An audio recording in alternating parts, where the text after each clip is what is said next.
Welcome everyone to some more Genshin Impact. And today, I'll be doing Kaveh's Hangout, and I really can't wait to see it. And also, I want to mention that this was originally not what I had planned. Like, part of my initial plan was to do Yoimiya's story quest during Phase 1 of the update, and then do Kaveh's Hangout during Phase 2. But, people keep spoiling his hangout on my dashboards. Is that I was like, you know what? I'm going to switch when I do these quests. So I'm doing Kaveh's Hangout today. And honestly, I'm really interested to see what this one is about. I did get partially spoiled, as I said. But not too much. I try to avoid anything with text so I don't get, spoiled. Anyways, I have already unlocked it. So, yes, let's go do his hangout. The Pendulum of Wheel and Woe is what it's called.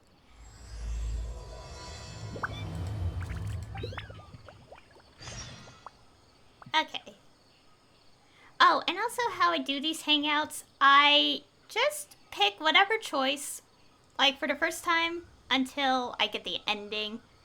Meaning I don't look at the flowchart until I get my first ending. And also his hangout has 5 endings. So, oops, I almost abandoned the hangout by accident. Okay. I have no idea what this is about. Other than, like, probably 1 or 2 dialogue lines. And 1 picture. Yep. I don't know, I'm a little upset that I got spoiled. Oh, Kaveh's here. I've taken a look at your proposal. It's much better than the ones you showed me before, but I'd still like to make some changes. Oh, come on, not again. Isn't this the 6th proposal I've shown you? What's your issue this time?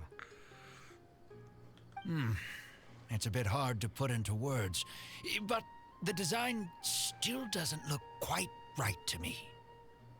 I have to say, that's a terribly vague and unconvincing explanation. Please enlighten me. What would feel more right to you? For starters, don't you think this roof is jutting out a bit too far from the top? It looks almost like the head of a fungus. This door, too. I don't think it needs to be nearly this large. If you could reduce it to around my height, you could use the leftover materials to construct a few more rooms. The roof and the door are the most fundamental parts of a building. If we were to change them, then what would be left of the design? Even if the soul of the building won't be lost, all traces of architectural style would be gone. Anyone with the slightest inkling of architectural knowledge would know to leave them alone. Oh, I understand the principles of what you are saying, of course, but the truth remains that I'm still a bit unhappy with the design as is. Is there anything else that you can do? Oh, actually, I just got an idea. Can we get rid of all the extraneous sections on the roof so the whole design will just be one vertical structure, similar to that of a tree trunk? What? Don't architects often say that symmetry makes everything more balanced and pleasing to the eye? This way, the proportions will be completely balanced. Can I just say that this whole situation is reminding me of how, like, I remember hearing stories where some people, like, get commissions from people and, like, it's basically, sometimes it would end up being like this, where it's like, oh, can you change it? And it's like, oh my gosh.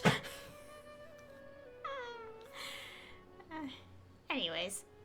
I really don't know how you managed to come up with such a ridiculous idea. Wait, don't tell me. Someone hired you specifically to commission me and put me through the ringer? Come to think of it, though, I really don't think I've gotten on anyone's bad side recently. Anyway, that's it. I will not be working on this commission anymore. Goodbye. Maybe you can find yourself some other genius who'll be able to satisfy your demands. Hey, young man, please wait! Oh.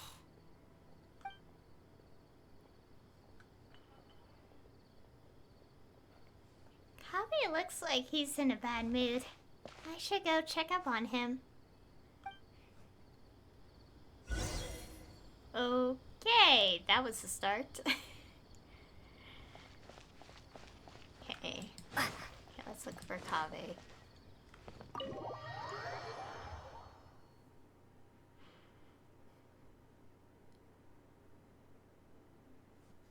Oh no.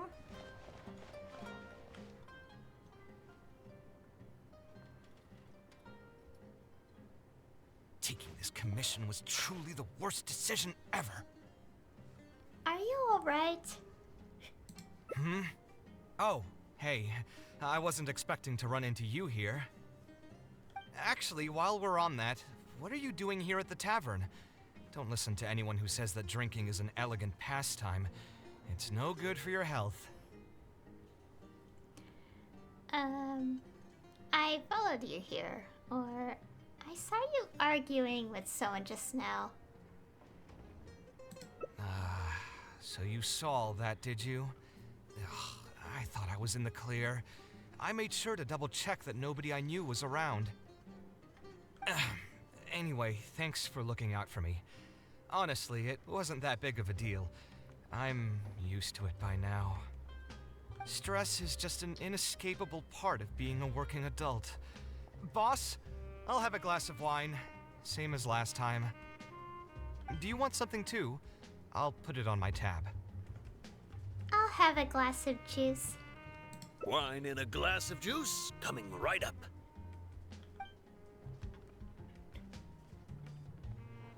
I know you're already keeping a secret from me, but if you could add this one to the list as well, I'd really appreciate it. Arguing with a client is not a good look for me. If word gets out, other potential clients might be afraid to work with me. That guy, though, what was he even going on about? All those ridiculous demands of his? He's just a blabbering fool trying to act like a know-it-all. Kaveh seems a lot more honest after he's had some wine. Another glass, please, boss. I'm not leaving today till someone has to carry me out.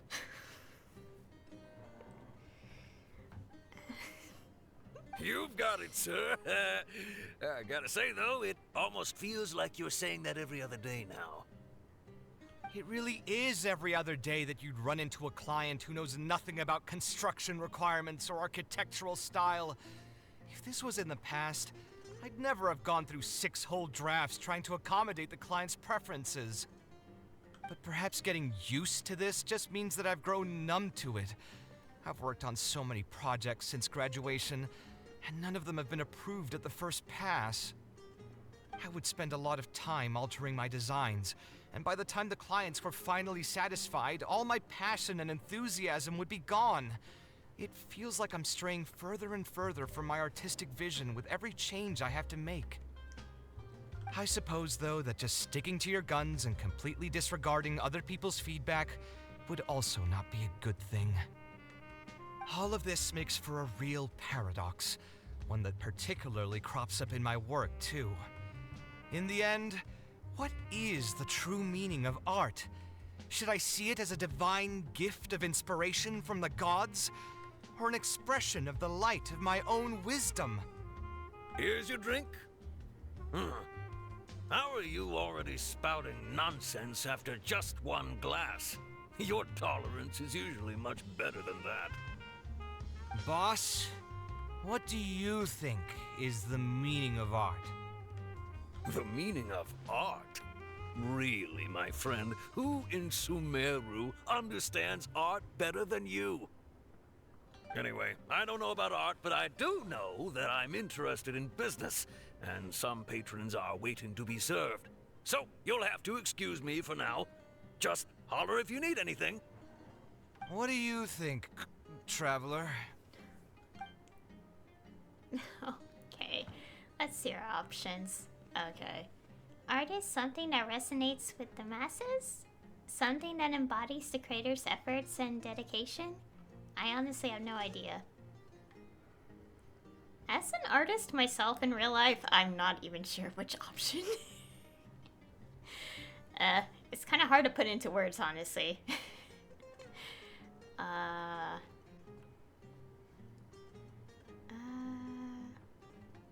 see. Well, wait, what was the question? Like asking, like, what do you think art means, or something? I don't know. Well, speaking from my experiences and seeing these two options, I'd say this one.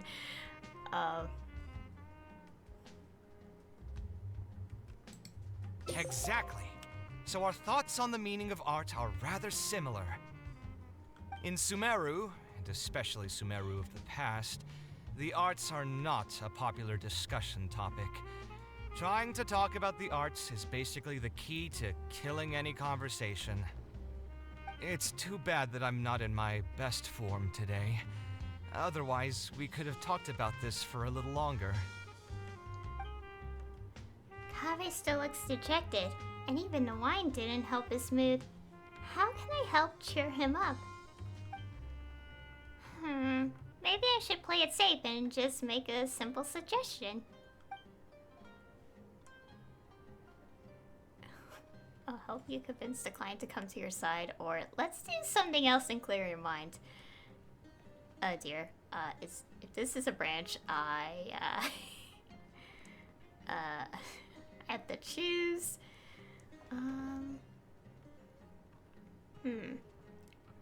I will get all the endings, by the way, yes. But I do have to choose for now. Okay, our options are, I'll help you convince the client to come to your side, or let's do something else and clear your mind. Maybe... let's do this one. Let's do something else and clear your mind. Sounds great to me. I don't even want to think about this project anymore. But what should we do? It's probably not a good idea to just drink until I pass out here. Okay. Why did you decide to become an architect? Or how about looking into another career? Good questions. I don't know what to pick. Maybe ask? Why did you decide to become an architect? Huh? Where did that come from? I mean, it's not like it's some kind of secret. You probably already know some bits and pieces of my past. My mother is also an architect.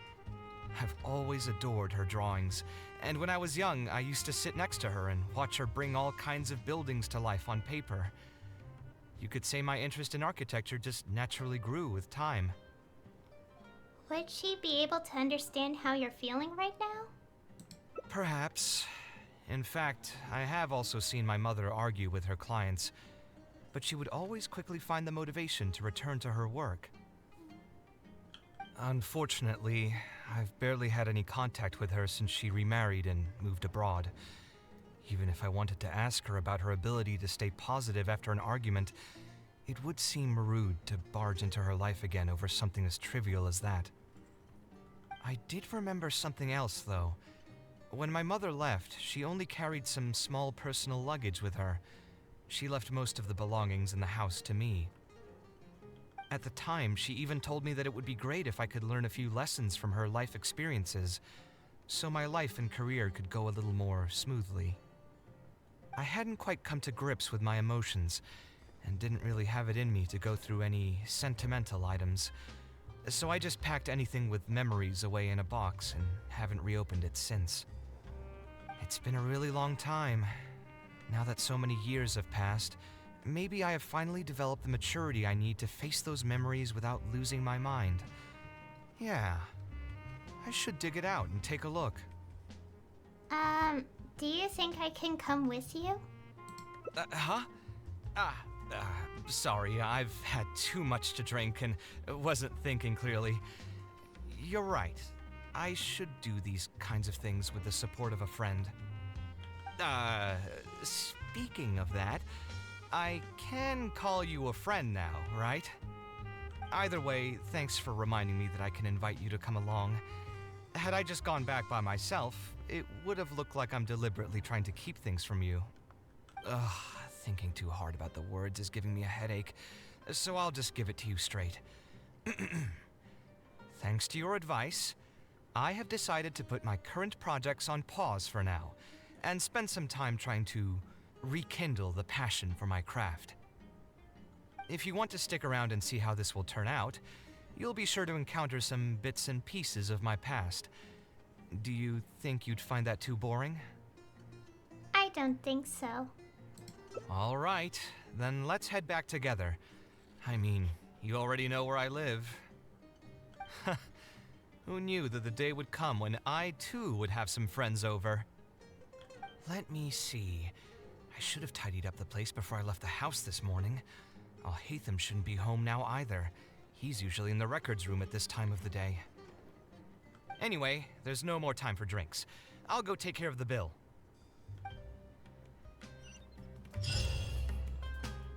Okay. Past mementos. Okay, go home with Kaveh. Okay. Oh, I should probably mention this. So, I already unlocked all the stuff on his profile thing. And, yeah, his, obviously his character stories go into a lot of detail about, many things in his past. And also, this is something I've been thinking about, where I've been thinking about wanting to maybe do streams or videos, I don't know, either like pre-recorded or stream it live, where I'm like reading through the character stories. Because I did read like his character story too on one of my previous streams, and I'm wondering if I should do like, if I should do a whole stream dedicated to reading character stories.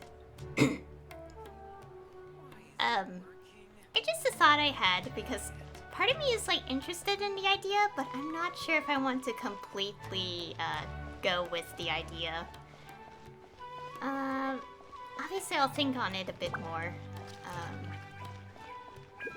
Oh, and also, I'm not 100% sure how I would do it because obviously I don't have every character, so it's like, if I were to do it for like every character, that would mean I might end up reading it off the wiki or something for characters I don't have. Anyways, let's go. This.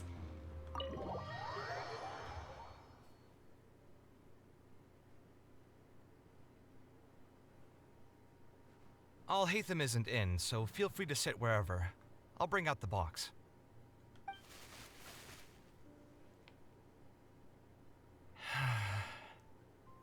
What's wrong? Oh, nothing.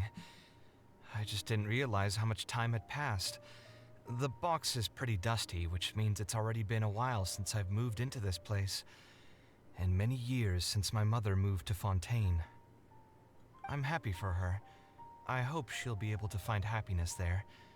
She raised me all by herself after my father passed away. It definitely wasn't easy for her. Anyway, enough about that. Let's see what I packed into this box. What are all these things? A little drawing. Is that a drawing? Oh, I remember now. This is a drawing I made in Port Ormos. Obviously, I wouldn't call it anything special now, but I was less than 5 years old when I made this drawing. That's more than 20 years ago. You could say it's pretty good for a child of that age. Now that I've said that out loud, I suppose I do have some level of artistic talent, right? Why do you... That's a typo, I think. Why do you say that? Or, you don't sound as confident as you used to be. Why do you say that? Or,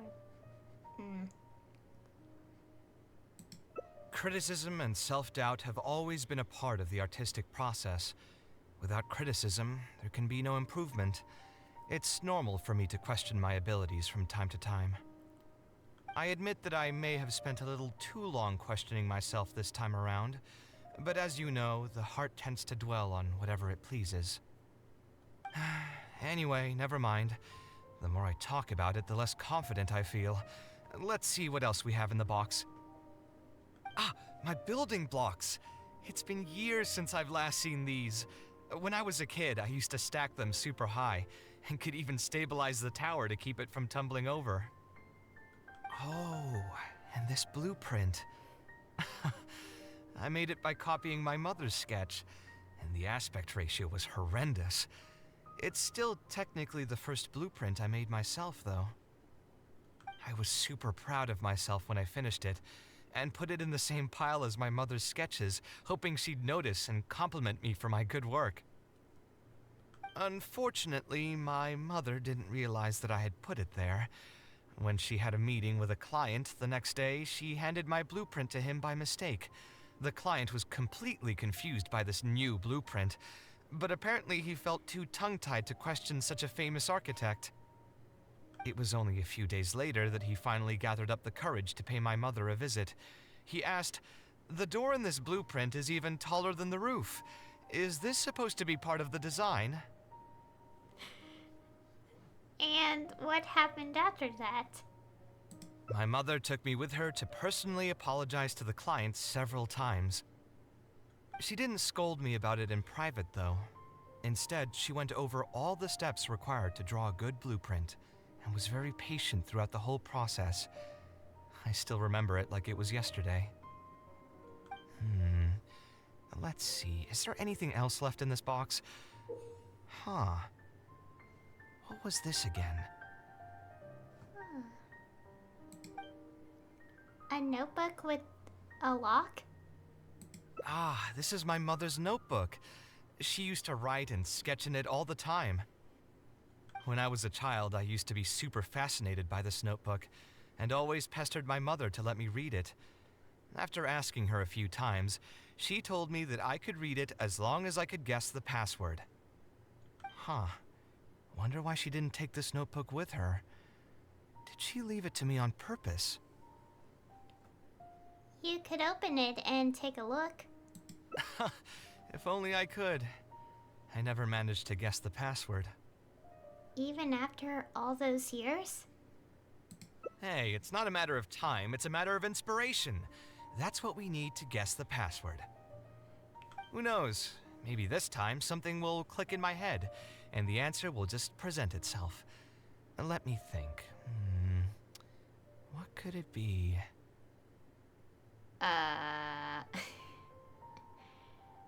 Your name or your birthday?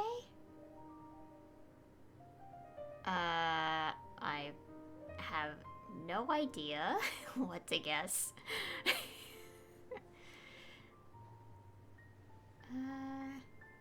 What kind of lock is it, is the question, because...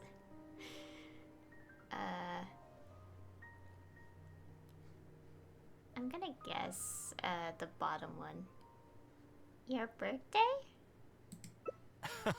I could tell what you were thinking. Don't worry, I tried all the easy guesses a long time ago. I've tried my name, my father's name, my mother's name, my grandparents' names on both sides, and all of our birthdays. I've tried every name and number remotely related to my family. I've even tried stuff like "Love you, Kaveh," "Take care," and "Yours truly." I've tried every cheesy phrase and well-wish in the book, but this lock has refused to budge. I wouldn't try that route again. I have a hunch that it won't be that simple. Also, if she really did use something like that, she'd never hear the end of it from the folks over at Haravatat if they ever found out.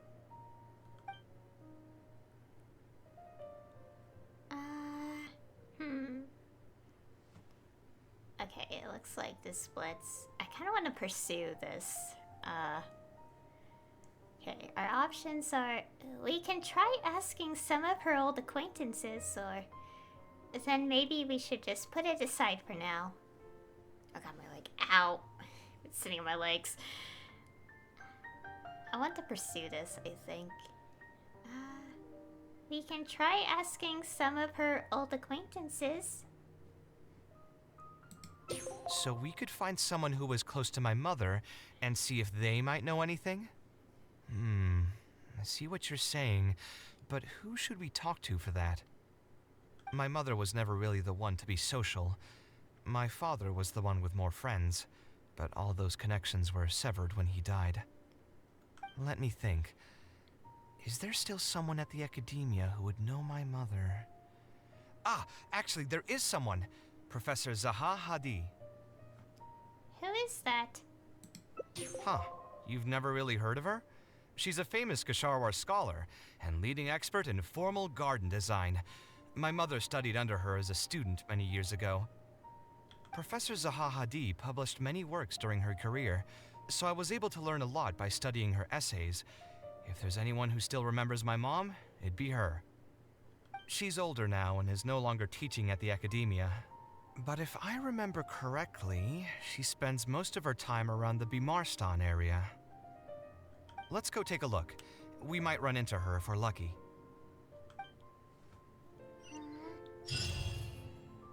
Okay. Yeah, we're in the house again. Okay, search for Professor Zaha Hadi. On my arm. Oh yeah, one of the lines of dialogues back there. Yeah, I saw screenshots of it. One of the dialogues in there was what I saw. And it was basically, it was after the drawing where it's like, that was like more than 25 years ago. I was less than 5 years old or something. And I saw a post about that where people say, yeah, this pretty much gives us an idea that Kave's around 25 to 30 years old in age range. Yeah. And that's like one of the very, very, very few moments where we have like some sort of reference to a character's age in this entire game. And related official sources. Yeah, so that was like one thing I saw and was spoiled of. Anyways,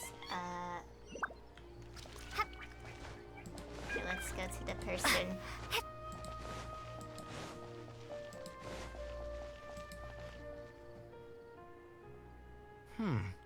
What am I supposed to do now? Forget it. I'll just head back. Tainari, what are you doing here? Oh, it's you.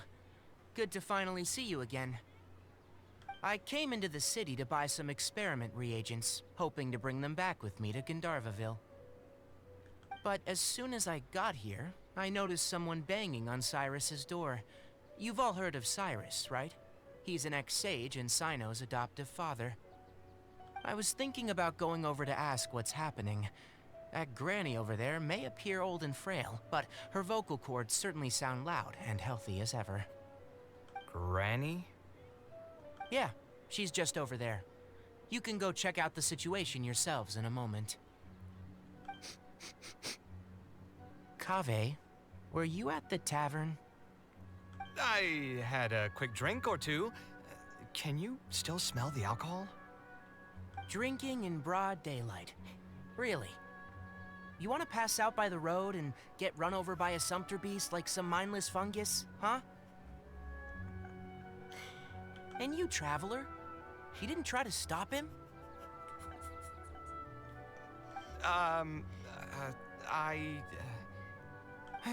You look like a wreck, Kaveh. What happened? Are you feeling down again? You know what? I'm hosting a meal at Pardis Eye tomorrow evening. Do you want to come? Huh? Oh, I had no idea. Let me think for a moment. I'll come if I can find some time. All right. Then I'll plan on reserving 2 seats for you. I'll be heading back to Gandharvaville for now. I have a feeling that argument over there is gonna continue for quite some time. It might be best if we don't get involved. A granny who lives nearby. Let's go take a look. Okay. Oh, over here.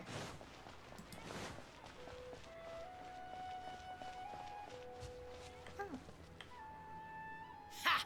So, plan on keeping yourself locked in there, huh? Fine by me. If you're not going to come out, then I'm not going to leave. My tomato was growing so well, it had all the potential to become the best tomato this year, and you cut it straight from the vine. I already told you I had nothing to do with it. Why would I take a tomato that's still weeks from ripening? You'd have to be awfully green as an investigator to think it was me. You see, the word green here could refer to both the color of the tomato and the fact that your skills could use some.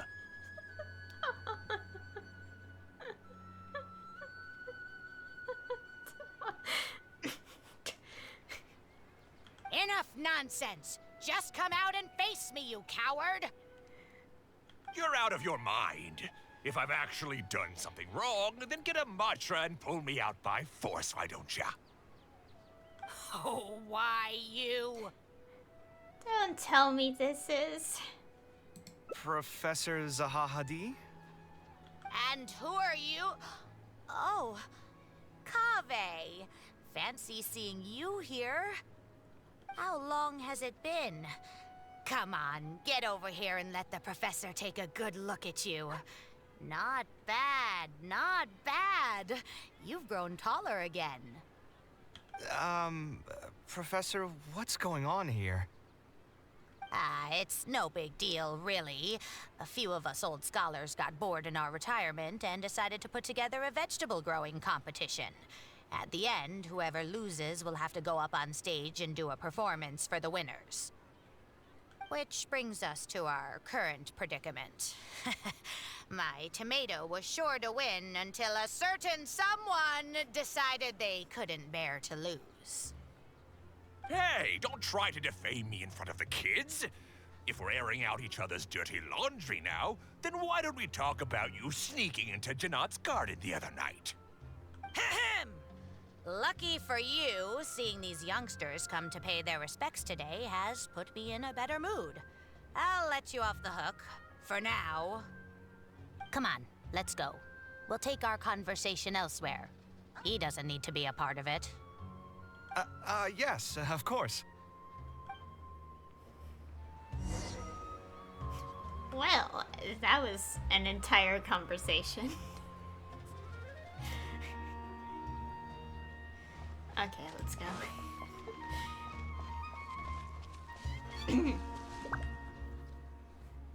Is Faranak still doing well?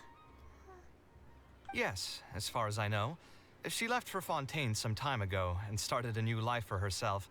She's still doing work related to architecture, though. Ah, yes. I did hear about that. Did that upset you at all? No, not at all. She's already sacrificed a lot raising me as a single mother. That's good to hear. Your mother did struggle quite a bit those few years. It's probably a good thing that she found a new place to call home. Sometimes I wonder if things were harder for her because she was so beautiful. People were always drawn to her beauty first, only to realize she had a sensitive and vulnerable heart underneath. She was still quite young when she first joined my class as a student. Beautiful and radiant with her golden hair, yet quiet and single-minded. She seemed like a lass from some aristocratic house who was seeing the outside world for the first time. She had to make a lot of drastic changes in her life to raise you on her own. Even during her time in the academia, she was a thorough perfectionist. If she was unsatisfied with something she had made, she'd insist on redoing it, even if I was perfectly happy with it. She had many admirers, and they'd always fill up the first few rows of seats, hoping they could get closer to her sitting in the first row. If it were any of my other classes, you'd have found nobody sitting in the front. But every time I saw her, she was always in that same rigid pose. She'd have one hand on her forehead with the other clutching her pencil.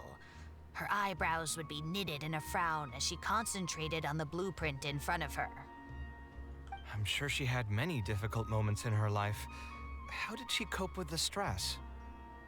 I'm not too sure. She never talked about such things with me. She rarely opened up to other people, you know. I do remember one time, though, when she got into a heated argument with a friend. She said something I found very memorable. She said, "True art cannot be understood, but as an artist, I wish some people could understand its meaning and value." If you ask me, that's probably the greatest source of pain for geniuses of their craft. It's extremely hard for them to find someone who can truly understand their ideas. So that's how it is. I wonder if the password could be... Okay, understanding or acknowledgement? I have no idea, guys. What do I pick? Don't actually tell me what to pick. I don't want backseating. Acknowledgement?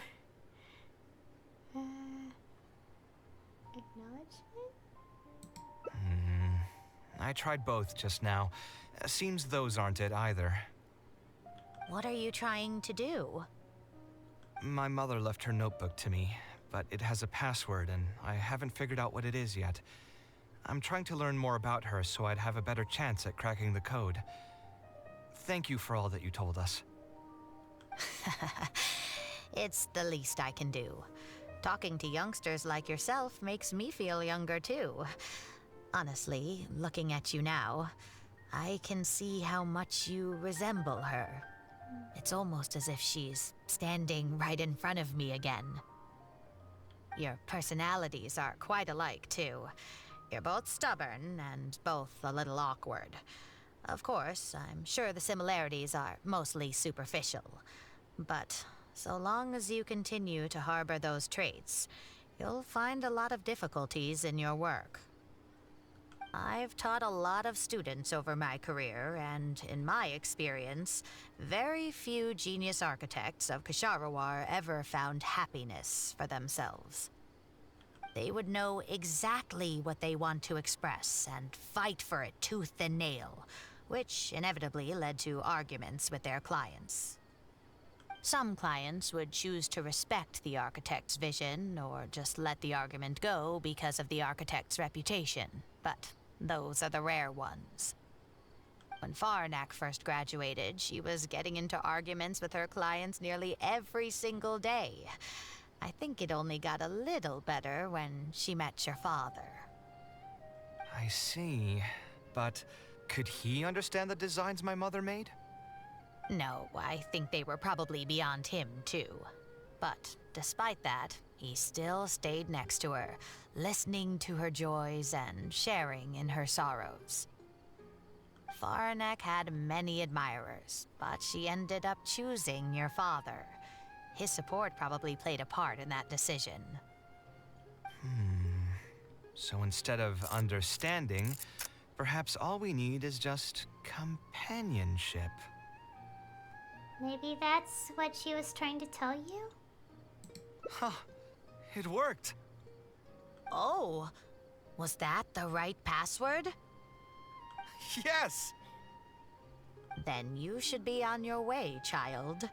Find a quiet place and see what she wanted to say to you. Being the awkward person that she is, I suppose there were many things that Faranek could never say out loud. Instead, she probably left them in her diary, hoping that they would make their way to you one day. If you're ever in a mood to chat again, just come and find me here. You're always welcome to discuss architecture topics with me as well. Thank you so much, Professor. There's no need to be so formal. I'll let you kids go. It's time for me to take another stroll around the vegetable garden. I wonder what my mother could have written about. They all say Zaha Hadid's class is the toughest, but I think it's actually not too bad. On the other hand, though, structural mechanics is definitely a pain, no matter how you try to approach it. I doubled down and managed to get through it in the end. I met someone special. At first, I didn't think much of him, but now, I feel very happy whenever I get to spend time with him. We decided to name our son Kaveh. I don't think a younger me would have ever imagined forming such an intimate bond with another person. Back then, I lived only in the shadow of myself, as well as that of the dream in my heart. The bad news came. And even though it's been several days now, I still can't bring myself to come to terms with what happened. My eyes are so swollen, it's hard to see. What if they're all lying to me? And this is just a long, cruel dream. But I have to face reality. I still have someone to take care of. No matter what happens, I'll do my best to raise my son on my own. Huh? Is this a drawing? Seems like it was done by my mother.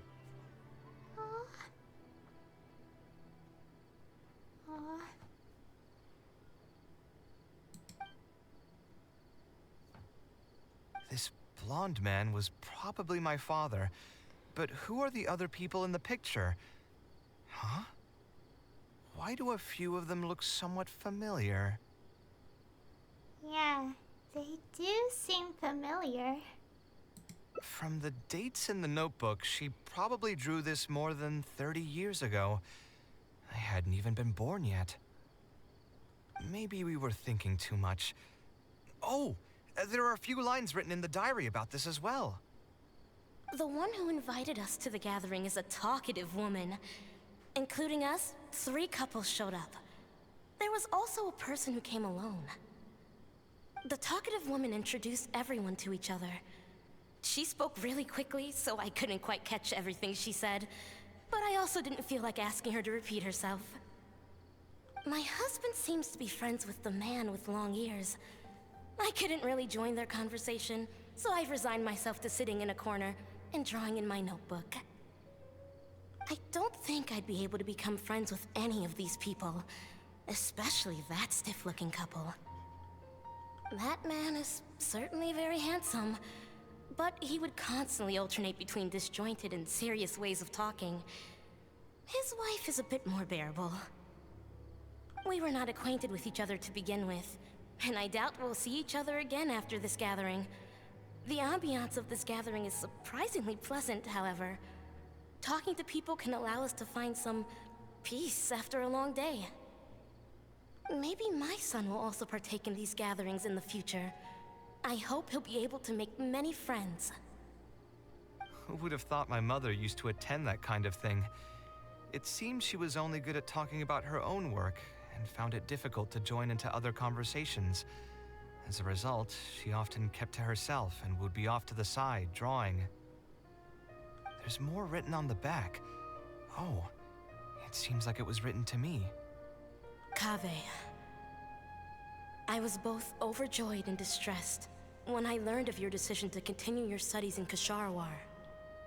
You are very talented, and I am confident that you will become an architect of much acclaim. However, the more talented you are as an artist, the more misery and anguish you may encounter. No one will be able to help you during your journey as an artist. But outside of your life as a creator, you can learn to form connections with other people and enjoy many other things in life. It's the only way to alleviate your suffering. Whenever you feel down, seek out a friend to sit and have a chat. You can accumulate joy and fulfillment by spending time with them. The positive feelings you gain will get you through the long and difficult years. Never forget that companionship is the most important thing of all. So that's the answer she prepared for me. She really thought long and hard about me and my future. Well, now that I've read her words, do you think I should accept Tainari's invite and attend that dinner at Pardis Di? Wait, you were actually considering not going? The thought definitely crossed my mind. Although it'd be nice to get together with friends and chat the night away, I don't want to bring down other people's moods because I'm sad. Besides, don't most people hate the feeling of seeing their friends troubled and being unable to help? And what's worse, nearly all of my problems can't be easily resolved with some encouraging words or gesture. And don't forget, I'm also older than all of them. As their senior, I should appear to be a bit more responsible.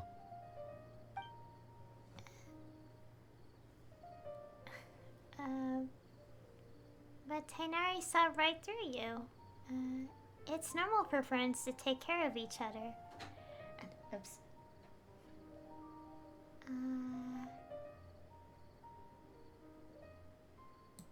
You're not wrong, but I keep feeling like I haven't really helped them much in return.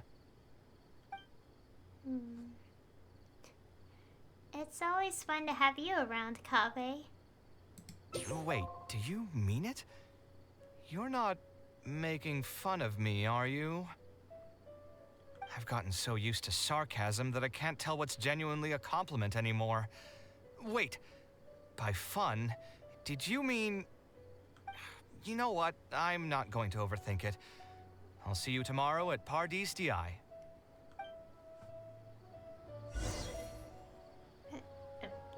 What's that? Anyways, wait until after 1600, 4 p.m. the following day. Oh boy, there's a lot to process from that scene. Okay. Yeah, so oh my god, that entire journal got me emotional a bit. I was like, aww. And also that picture. And gosh, there is quite a bit to process, but just every bit of that cutscene, I just appreciate it so much. And also a lot of what was said, I can very much understand as an artist myself.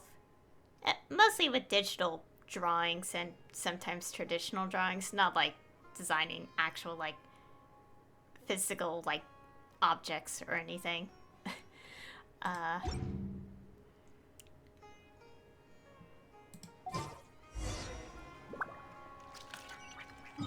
all the way here? Oh.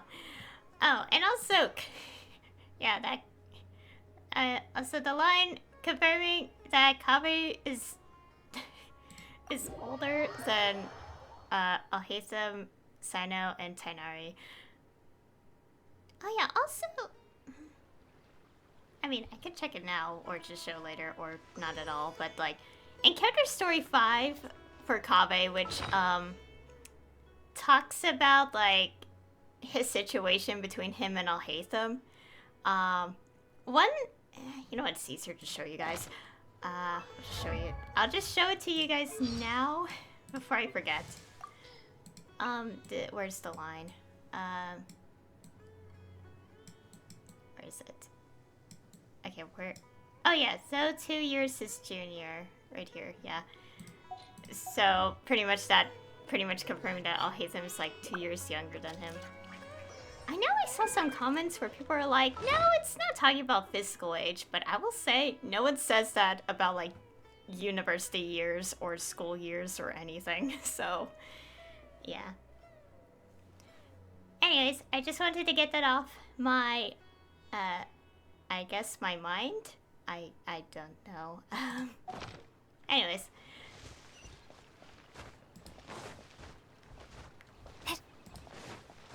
go.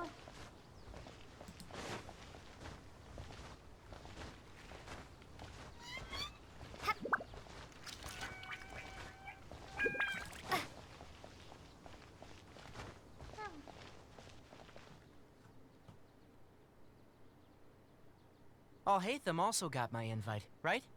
Will he be coming to join us? That guy, he's never been a fan of social gatherings. I wouldn't get my hopes up if I were you. Are you sure? All right then. I guess we won't wait for him. Yeah, let's go. I mean, maybe we should give him a little more time. We can keep chatting for a while longer. Aw. Oh, sure.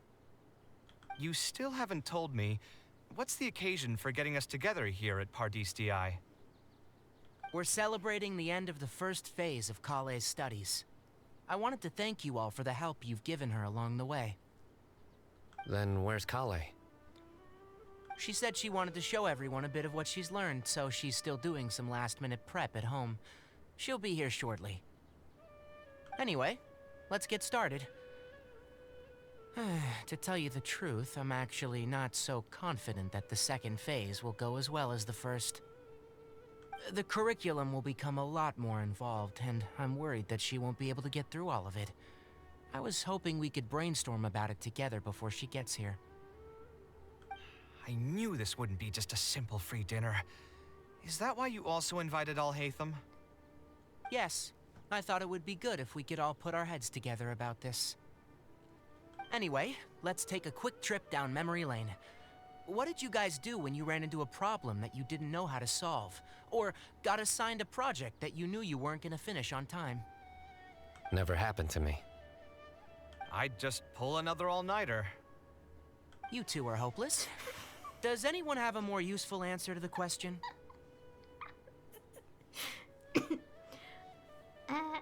Perhaps you could adjust the pace of the curriculum? Ooh, that's a good point. Confidence is the most important thing. Once you lose your sense of confidence, it'll become all but impossible to find the motivation to study. This could be a potential direction. I have already redesigned the literacy curriculum, and I was originally hoping to ask Alhaitham for his opinion, but...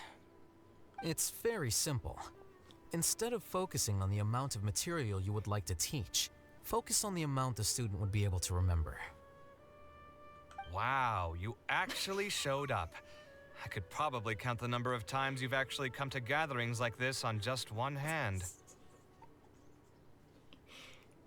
It's still more than the number of times you've managed to get a proposal approved on the first try. As long as you're still aware. So, what made the difference this time? Are you looking to drink your sorrows away with some friends? That's your purpose for being here, not mine. Don't project your ways of thinking onto me. So you're saying the only reason you came is to help Tainari with his brainstorming? Precisely. Kale will have a long road in front of her. Hey, just to get one thing clear. Even if Kale manages to make her way to the academia, we cannot let her enroll in her Avatat. Kasharwar is obviously the best choice for her. She's been a trainee forest ranger for so long, she'll definitely be good with her hands. What are you saying? Spontamad is the better choice. It's where I graduated from, after all. Then what about Amorta? That's the Darshan her master actually graduated from. There are only 2 other Darshans left. We might as well select all of them on her enrollment application. I'm trying to have a serious discussion here. Traveler, you aren't associated with any of the 6 Darshans. In your opinion, which Darshan would be the best choice for Kale? I think she should get through the second phase of her studies first. Well said. Agreed. And my goal in inviting you here was to gather some thoughts on the execution of this second phase.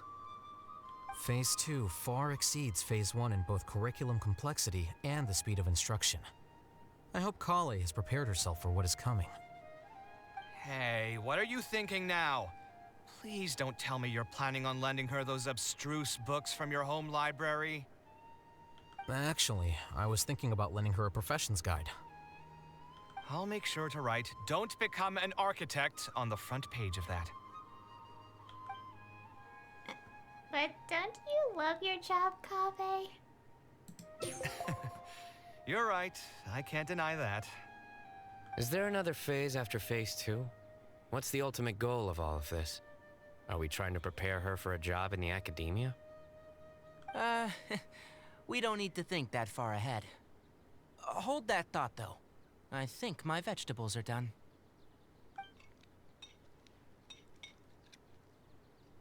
I'm telling you, that client had no idea what he was talking about.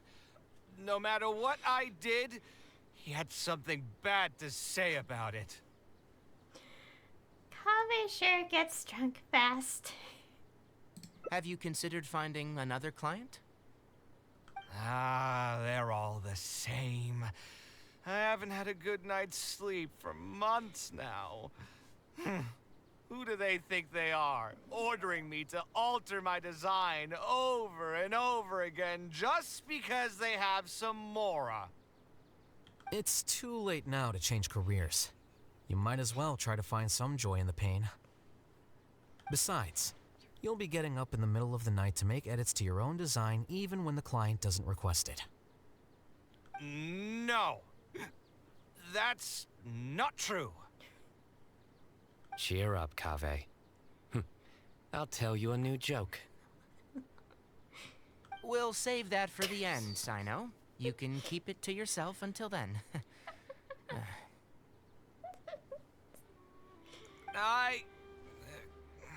Whatever.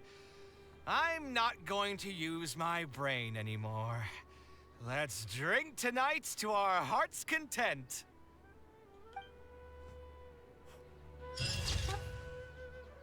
I'm in a picture. I like how Kale and Traveler are just in the background. Patiently gathering. The positive feelings you gain will get you through the long and difficult years. I love how this is the first ending I get.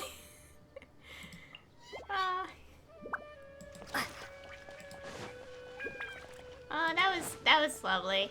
We still have 4 more endings to go.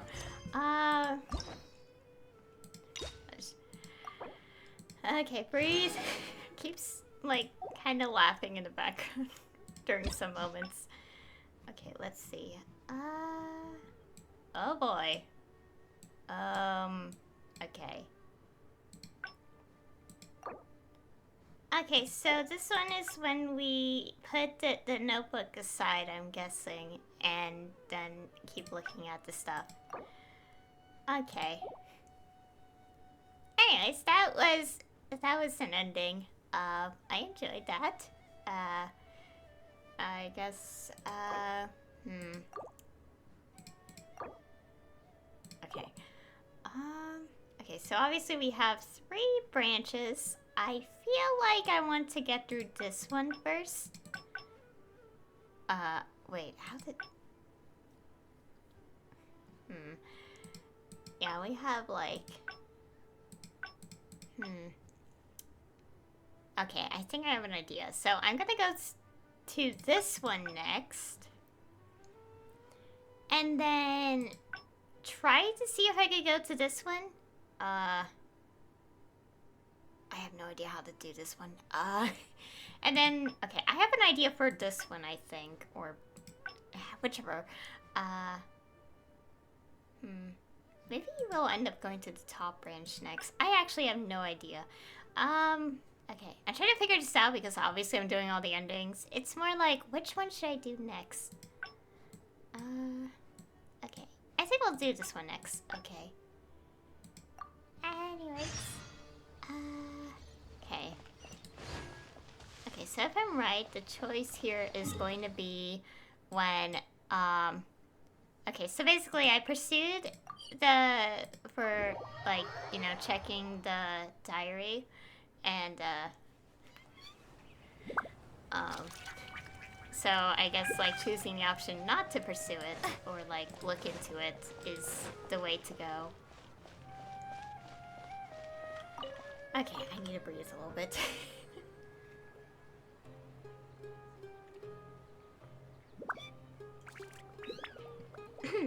Anyways.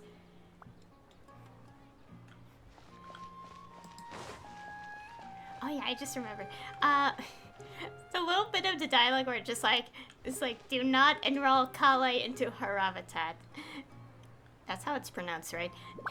And then I remember Farzan, like, in a way, trying to get Kale to be in Haravatat. And yes, I just remember that. Anyways, let's go.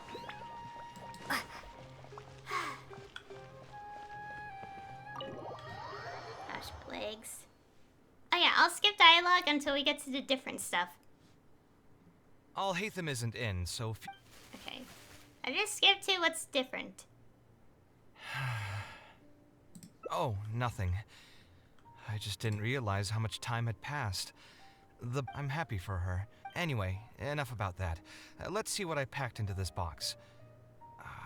What are all these things? Oh, obviously I wouldn't... Now that I've said that out loud, criticism and I admit that I'm... Anyway, my build... Oh, I was super... Unfortunate, it was only a few days later that he finally... My mother took me with... She didn't scold me. Let's see, is there anything else left in this box? Huh. What was this again? I'm just noticing now, this is... The things here are interesting looking. Just noticed that. Anyways. This is when I was a child. Huh. Wonder why she... If only I could... Hey, it's not a who knows? Maybe this time something will click in my... I could tell what you were thinking. I've tried my name. I've even tried stuff. I wouldn't try that... Okay. Okay, so this has to be the branch. Also, my legs. Okay, so we did the top one, which led to our ending. I suppose we picked the second one.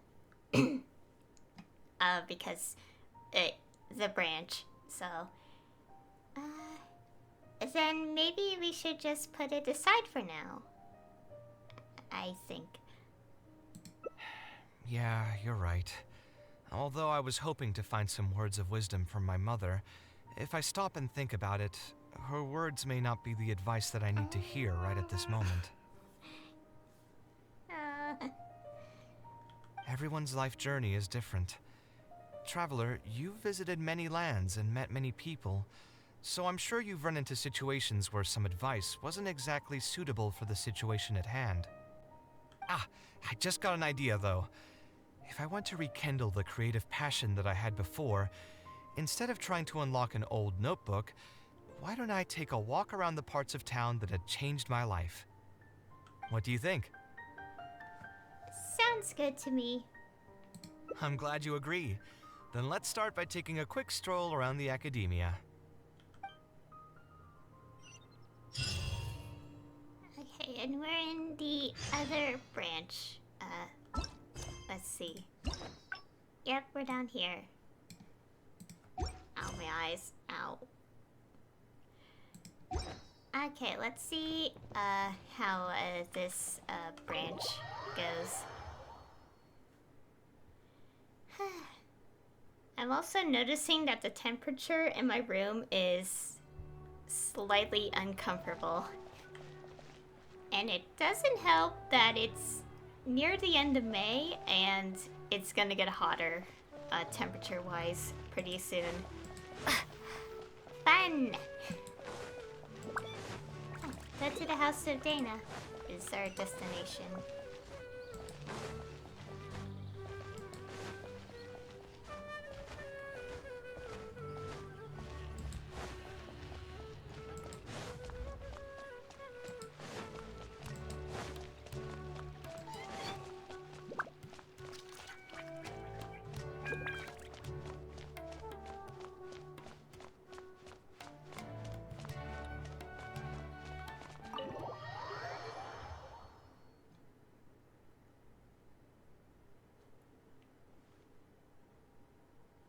Okay.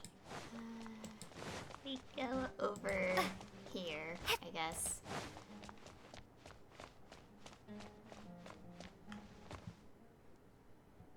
Of all the places in the academia, I remember this one most. When my studies got busy, I used to pull all-nighters here trying to finish my blueprints.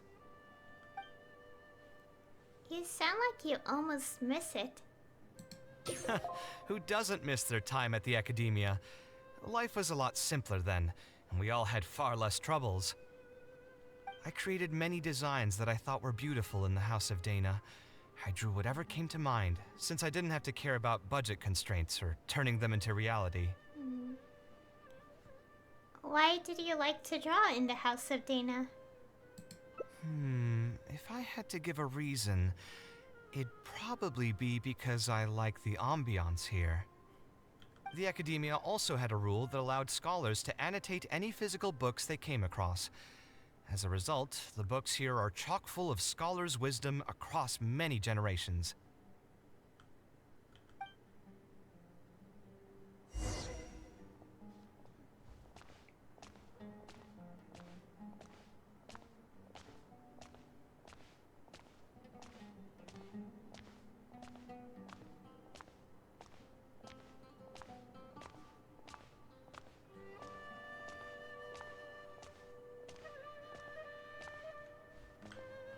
Oh, here, this is a great example. This book, History of Ancient Sumeru Architecture, contains some analysis that I did many years ago. Huh? Why is Alhatham's handwriting also in here? When did he ever read this book? I guess it's probably from when we worked on that research project together. Anyway, he probably never cared to tell you this, but the House of Dana is where Alhatham and I first met. I came here to do my homework, and saw him sitting by himself next to that row of bookshelves. A group of Haravatat scholars were chatting near him, but he looked as if he was too lazy to join them. There was a pretty stark difference between him and all the rest of them. It was my fault for feeling bad for him. I thought he must have gotten into some kind of trouble and went over to ask if he needed anything, not realizing that...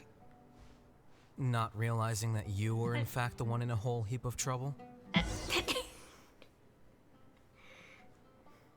Alhatham? Why are you here?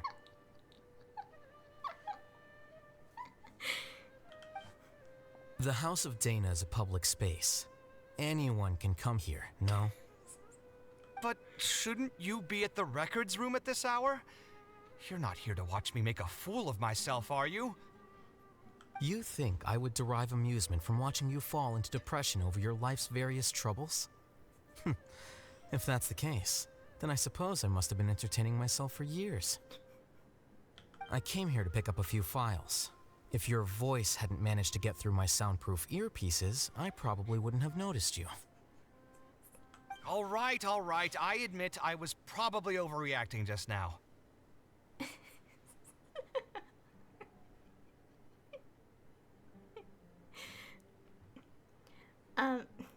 Well, once you continue the story, I want to know what happened next.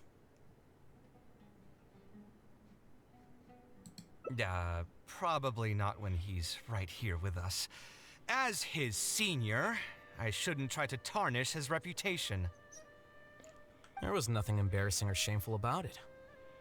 When I was still a student at the academia, I once collaborated with Kaveh on a research project.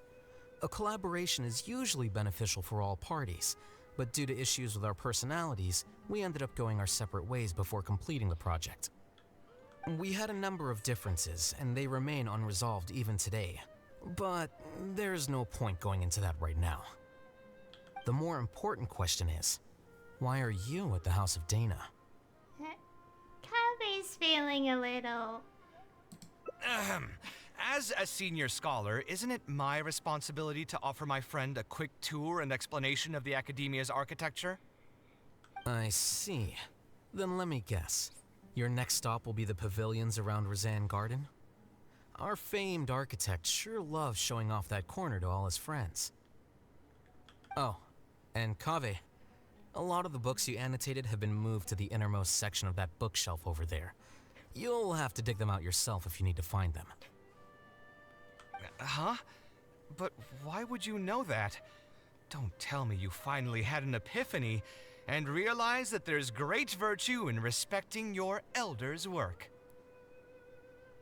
Sure, if that will give you some self-confidence. Leave any words of thanks you may have to the ex-Grand Conservator. The last time he was here, he was complaining that he had received reports from current students. The main grievance being that the annotations are too long and difficult to read. As a result, the books you annotated have been moved to the back shelves. What? But all of my annotations were extremely important. Instead of reporting me, they should have been thanking me for my service. The notes that I took, they couldn't have asked for a better analysis of those books. Okay, just you wait. I'm going to fix this right now. I'll dig all the books out and return them to the proper shelves. Oh, we'll wait. Waiting is about all we can do. Anyway, you were about to say he's feeling a bit down? He was put through the ringer recently by a particularly difficult client. Put through the ringer. What an interesting phrase. I assume he used those exact words himself? It doesn't seem far from the truth, though. He probably did suffer quite a bit, that's true. He always spends a lot of time editing his proposals, with the goal of satisfying as many of the client's preferences as possible. But the satisfaction of one client will not translate to general satisfaction with his work. Many problems in life can only be solved by a fundamental change of attitude. As the leading genius of Ksharawar, Kaveh should have both the right and the confidence to reject any unreasonable demands. There are plenty of architects in Sumeru who are inferior to him in skill, yet far more irascible in temperament. What's more, there are plenty of people who look up to such individuals as paragons of staying true to one's principles. So the problem is with Kaveh? Clearly, his predicament is inevitable, since he holds other people's feelings as more important than his own. Of course, each person is different, and we should respect the paths that they have chosen for themselves. Admonitions will serve no purpose. People tend to succumb to familiar pitfalls, and this is especially true for those who believe it's their duty to carry more burdens on their shoulders.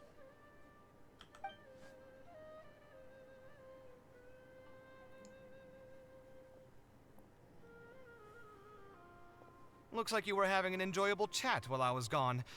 Were you talking about me by any chance? What do you think? What else is there to talk about? Surely no one would be interested in talking about the files that you were browsing through earlier. Anyway, you should take a look at this. Look at this comment on page 82. Dear Kaveh, thank you so much for annotating this book in such detail. It was a great help to me. See that? Now that's how a student should treat their seniors. And it looks like you're already in a much better mood now. It really doesn't take much to make you happy, huh? Me happy? I'm mocking that retired blockhead for being so full of himself. He understands nothing about the true beauty of architecture. When I can find some time, I'll have a serious talk with him about making sure these books are put where they belong. Why don't you just move all the books yourself? It's not like he hasn't cursed you out before. What was that nickname he gave you while you were in the academia? The Urchin of Ksharawar? Wait, what? Kaveh had a habit of scribbling and writing in all kinds of books. Hey! You didn't need to bring that up. At least not when I'm still standing here. Oh, actually, I also found a really old sketch in one of the books over there. See? Doesn't it remind you of something?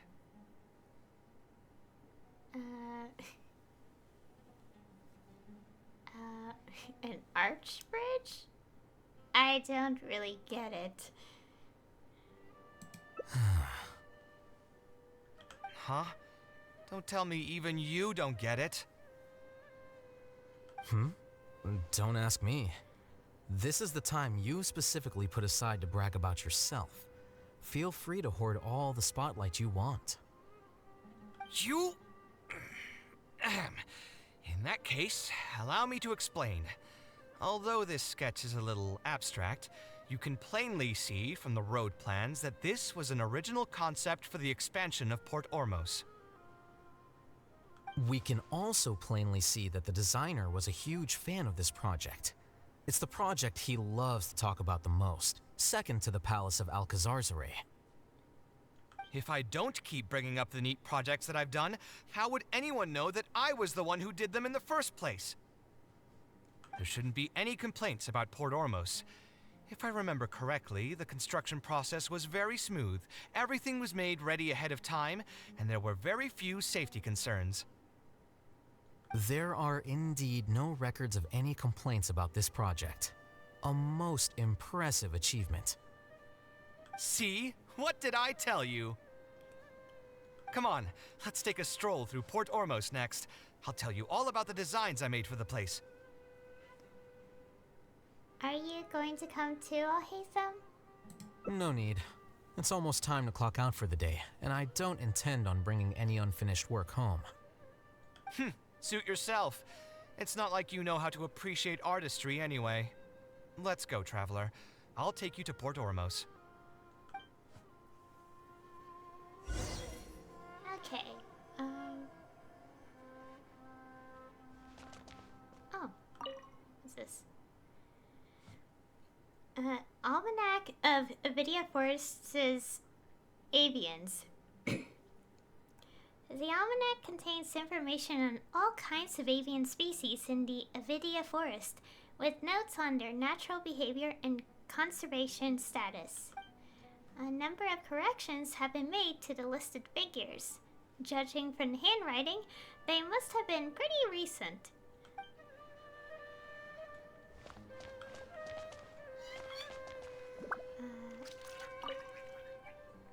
Evolution of Ancient Literature. A brand new volume. Seems like very few people have been interested in reading it. There are almost no annotations in the book, but the daring speculation made by the original author has been unceremoniously crossed out by a reader. What? Okay.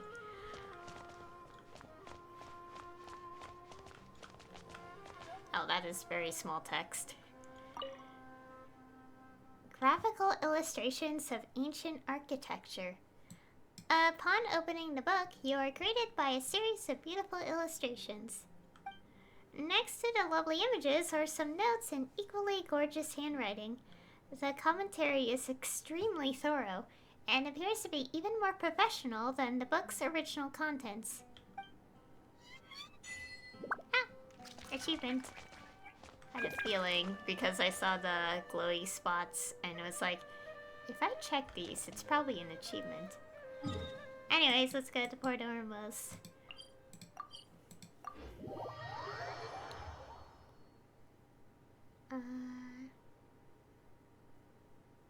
Okay, I was thinking about something and then I forgot, and now I'm upset that I forgot. The music.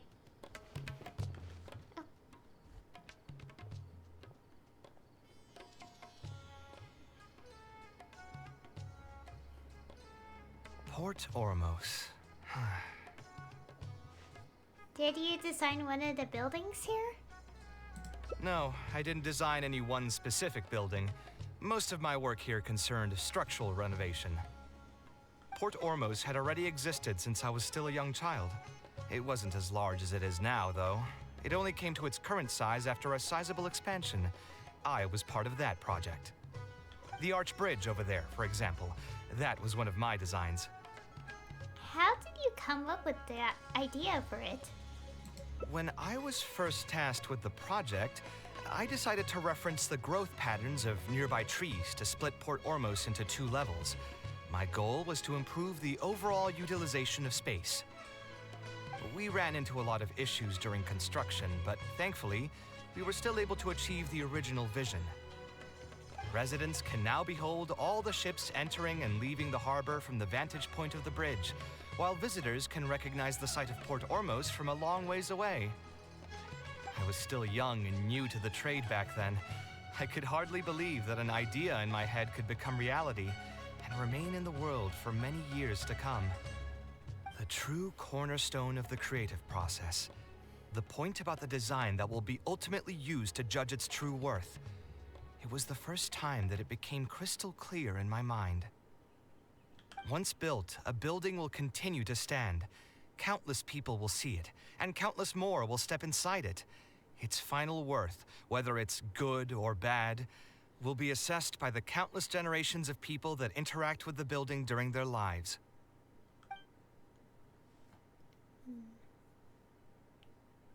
I'm sure the residents of Port Ormos really enjoy it. I think it's pretty cool.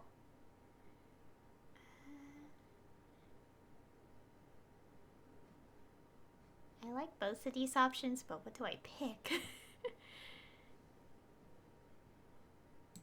You think so? I'm glad to hear that. But even with this project, I still had one small regret. My budget was tight, and I was unable to use the higher quality timber I had originally intended for the design. I knew that some concessions on aesthetics would be needed as soon as I agreed to a proposal that prioritized the practical functions of the project. Us creative types know better than anyone that most projects cannot be completed without a few regrets. Even the Palace of Alcazar's was not perfect. But having no regrets would also mean you have no higher hopes for the future. Yeah, you're right. I should learn to look toward future opportunities and believe that any regrets I have can be overcome in time. We've spent long enough here. There's still one last place I want to go, but it's a little far. Would you be interested in a quick trip to the desert? I wouldn't mind. Great. Most of my projects over the last few years have had something to do with the desert, partially because there's a special place there that I often visit. This is a rare opportunity, so why don't you come along and see it for yourself? If you ever feel down, maybe you'll be able to go there and feel better too.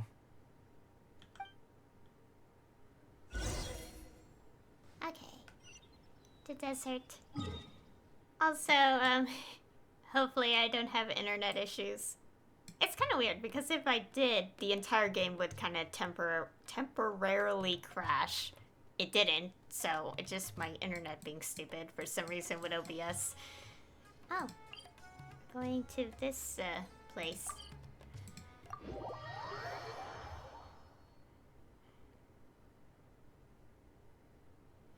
Okay.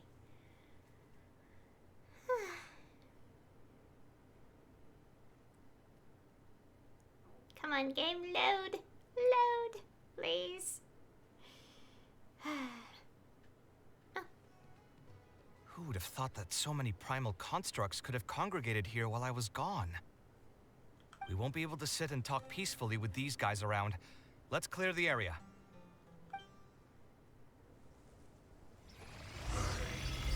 Oh, and we have Kaveh. I don't have a Hydro in the team. The wind knows that. Fallen leaves, adorn my nights into the wind.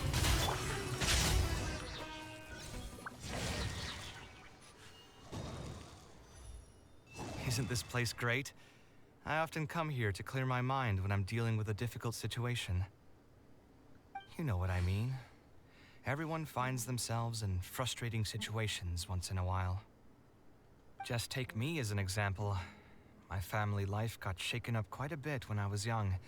I struggled in school, and I got into a huge pile of debt building the Palace of Alcazar's.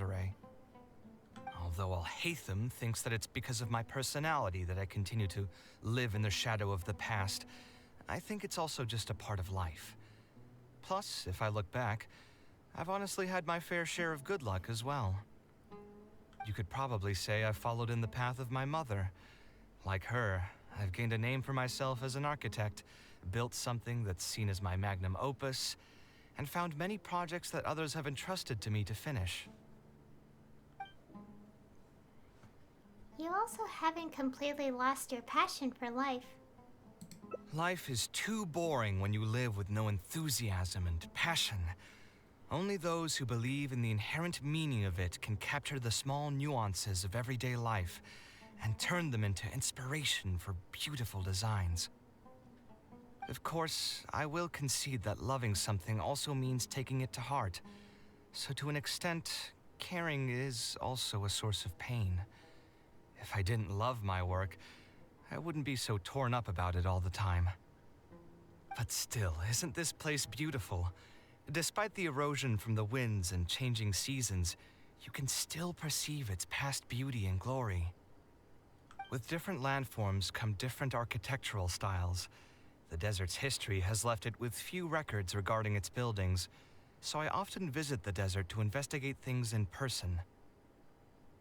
The sight here has moved me ever since the first time I laid my eyes on it. I told myself that one day, I would also be able to create buildings that move others. My pain will one day fade into nothing just as I reach the end of my life. But buildings are different. They are far more valuable than most materialistic things, and far more durable than human flesh. As long as there remain souls in the world who can decipher the meaning behind them, they will also have acknowledged me across the vast stream of time. If you were to ask me what art is, that would be my answer. Now that's more like the Kaveh I know. You think so? But I feel I've always been like this. Remember that question I brought up before? The one about whether I should see art as a divine gift of inspiration from the gods, or as a product of my own existential struggle. I still haven't found an answer to that yet, but if art wasn't inherently paradoxical and enigmatic, then people probably wouldn't be drawn to it. Those who pursue art will be unable to avoid the pain that it naturally brings. Will often be floating on cloud 9 one second and sinking in a mire the next. I'll try gathering my thoughts again once I've found a way to define art in the first place. In any case, thank you so much for listening to everything I had to say. Aww. Beneath the stars. My pain will one day fade into nothing just as I reach the end of my life. But my buildings will endure. Aw. That's a nice one. Okay, okay, that was, our second ending. Okay. Oh, that was nice. Okay, so 2 routes are here. One will probably end up having 2 endings, and the other will obviously have another. I'm gonna guess like one of these obviously is gonna be like, oh, let's try to convince the client again to actually cooperate or something. I think I'll pick that because I don't know if the one of like, let's step away from this is also related to like one of these, like has another path. I think, yeah, I'll go through the first option when the branch was present for like let's clear our heads, blah blah blah, and all that. Yeah, I think that's the plan. Also, I'm kind of getting hungry. I didn't eat lunch because part of me was like, I want to stream this. I want to do the Hangout event because I can't... Fortunately, I think we already went past the stuff I saw spoilers for because people immediately started talking about it. So I actually don't think I know anything else of the Hangout because whenever there were more posts, I made sure not to read them. So,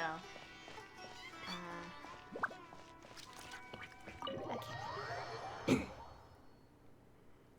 So I'm gonna go down the path where let's go try to convince the client again, which I'm not even sure if we can, but I mean, it's always good to try, I suppose. Okay, we're skipping dialogue until something new. Taking this commission was truly the worst decision. Actually, while we're on that, What are you doing here? Stress is just an inescapable part of being a working adult. Boss, do you want something too? I'll put it on my tab. Wine in a glass. Okay, skipping through this because we already went through the dialogue. I know you're already keeping that guy. Another glass. You've got it. It really is, but perhaps getting... I would spend a lot of... I suppose, though, all of this makes... Here's your drink. Boss? The meaning of... Anyway, I don't... What do you think? I'll pick the same one. Exactly. In Sumeru, it's too bad. Okay. Maybe I should put... Wait. Wait, I'm so confused. Is this really how I could go to a branch path? Oh, gosh. I should have read... the summaries to make sure. Oh, no. Also, I never bring this up, but... The thought of, like, you know, drinking anything with, like, alcohol in it, you know, and... Yeah, and all that. I will say I am someone who will never drink alcohol in my life. I am old enough to drink it, but I don't want to ever drink it because I just don't want to. Just want to say that. Okay, so we're presented with our options. I didn't think about, like, I didn't read the summary, so I was like, oh no, what if... Because I remember Haze's Hangout had, like, so many choices where if you picked the wrong one, you... Like, it's... The hard points really mattered, so I was like, oh no! Anyways, let's go pick the first one. I think this will be a branch. If not, then it's okay, we could start over. I'll help you convince the client to come to your side, even though, I doubt it'll work, if I had to be honest, but... You know, we can try. Thanks for offering, but you've seen how he is. He's not going to listen to anything I say. He understands nothing about my design, and all the suggestions he made were as if he just wanted to mock me. I don't think he was intentionally trying to be difficult. If you can convince even him to see your point of view.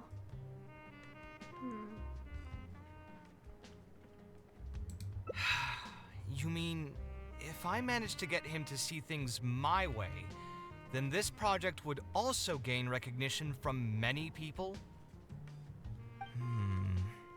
You've got a point. Let's hear him out one more time, then. Time to get going. I know where we'd be able to find the guy. There's no time to waste. The wine can wait until another time. I'll go take care of the bill. Okay. Just to double check. Oh, look for decline in Pornormas. Okay, so yeah.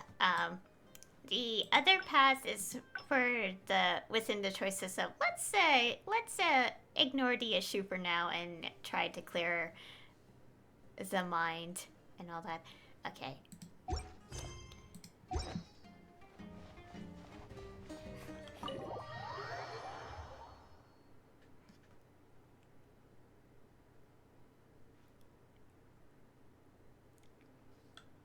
Okay.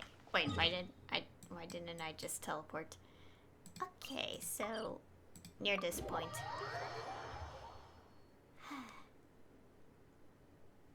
I should have gotten something to eat. And it's okay. It's okay. Kaveh, what are you doing here? I've changed my mind. I was overreacting earlier. Can we try discussing the project some more? My apologies as well. Now that I think about it, some of my requests were indeed a bit unreasonable. If I choose you to create the design for my project, I should have a bit more faith in your vision. Thank you for understanding. Mutual trust is the basis for good communication. Now that we've got that out of the way, I think we can have a more productive conversation. To be perfectly honest, your commission request has been the most peculiar one I've ever received. Even now, I still know nothing about the building's intended purpose. All I know is that you want to build something in the desert for public use. I am aware that overly specific requests will restrain the architect's artistic freedom. However, knowing nothing about the intended purpose of the building also means I have no idea if I'm on the right track. I've produced several draft proposals for you to choose from, and you've rejected every single one. If we don't get on the same page, it could be a decade before we can finally break ground on this project. Yes, I've given this some thought already. I think we can go with the general direction of the latest proposal that you just showed me. It's just... Just what? Putting the building design aside, can we get some less expensive materials for the floor tiles? Yeah, I know someone in the business, and the red bricks he sells can go for pretty cheap. The timber here as well. We should be able to find some substitutes. Please give me a moment. My head's starting to hurt again. Just please hold on for a second. So, let me get this straight. You want to reduce the cost of the project, right? But if we implement your suggestions, then I'm afraid we have to scrap the entire design. Architectural design cannot be neatly split into discrete parts. Any change to one part of the design will affect the quality of the whole thing. I decided to utilize high-end timber for this section because the weight-bearing structure requires the supporting materials to be durable and strong. Same with the tiles. Switch them out and the entire mural will have to be redesigned. More importantly, if we make such a change, both its practical functionality and aesthetic value will take a great hit. If all you need is a building with a roof that can keep people dry in the rain, you shouldn't have commissioned me. Many architects would be able to build you one of those while charging far less in commission fees. Actually, Please tell me, are you absolutely sure that there's no room for any changes in this draft of the design? I think the most important thing for me is to understand what you would actually like to get. If you could tell me more about your vision, I might be able to work with the design some more. You are the client, after all. You should have the final say on how the project turns out. I want to build something unique. Something quiet and warm inside. A refuge that can block out the world outside. I want all who enter this building to be able to temporarily forget everything that's going on outside of the building and just focus on their task at hand. That's a bit more information than last time, but it's still extremely vague. To put it another way, every rich person who wants to build a mansion for themselves would request something like this. We've gone through many proposals, and this draft is already the cheapest one. Cutting costs by substituting building materials will not only detract from the overall effect of the building, it also won't save you much more in the grand scheme of things. Thank you for giving it so much thought. Please give me some more time to mull over the budget. I'll get back to you once I've figured out a solution. I still have a few business meetings that I must attend, so I'm afraid I'll have to leave for now. You can just leave the proposal as is. I'll get in touch once I've given it some more thought.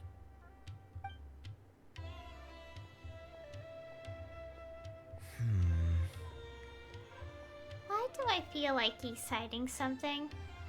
I also have a similar feeling. Should we follow him and see if anything unusual comes up? Is that really okay? I mean, what he does now is none of our business. He does seem really suspicious, though. He dresses like a rich person, but when you talk to him, he hardly sounds the part.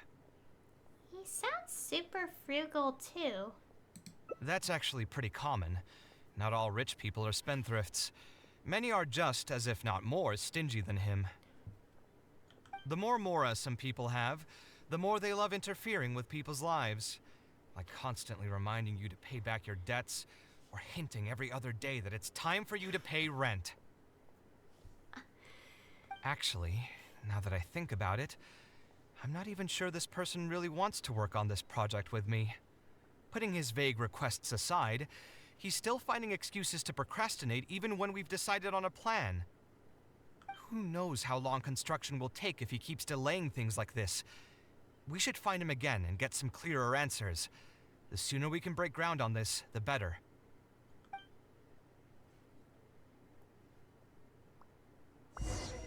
Yeah, it does seem pretty suspicious. Huh?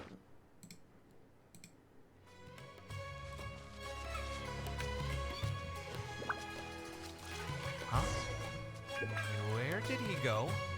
I could have sworn he went this way. Let's keep looking. Okay, let's see.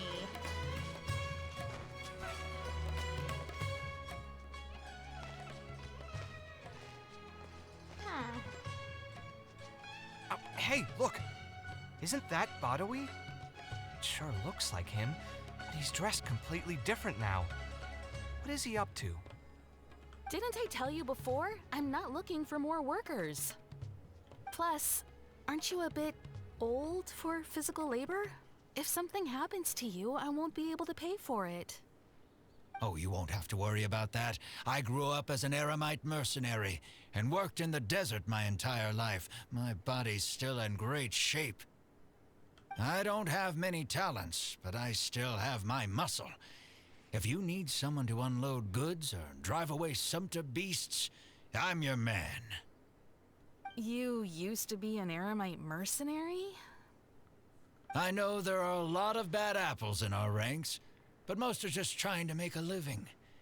We're not that greedy by nature, and we'll do our best when given a job.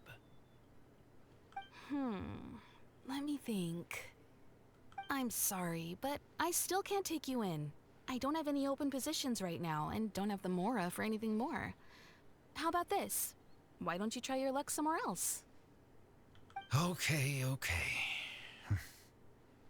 He used to be a member of the Eremites? Huh. From the way he was dressed, I would have thought he was a merchant from the rainforest. Let's ask him about it. Huh.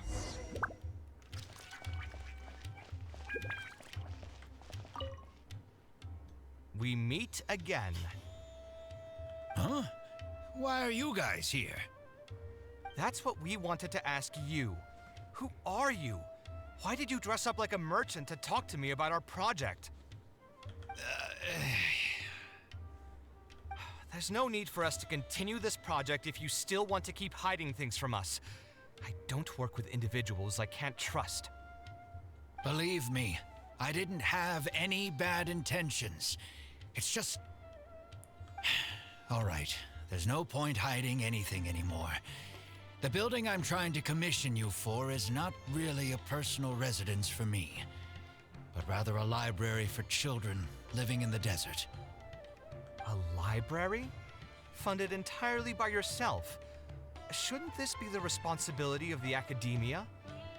I've heard that the academia will be looking to prioritize the desert with the allocation of educational resources and materials. It sent over a large shipment of regular goods just last month. You're right, and I was aware of these happenings as well.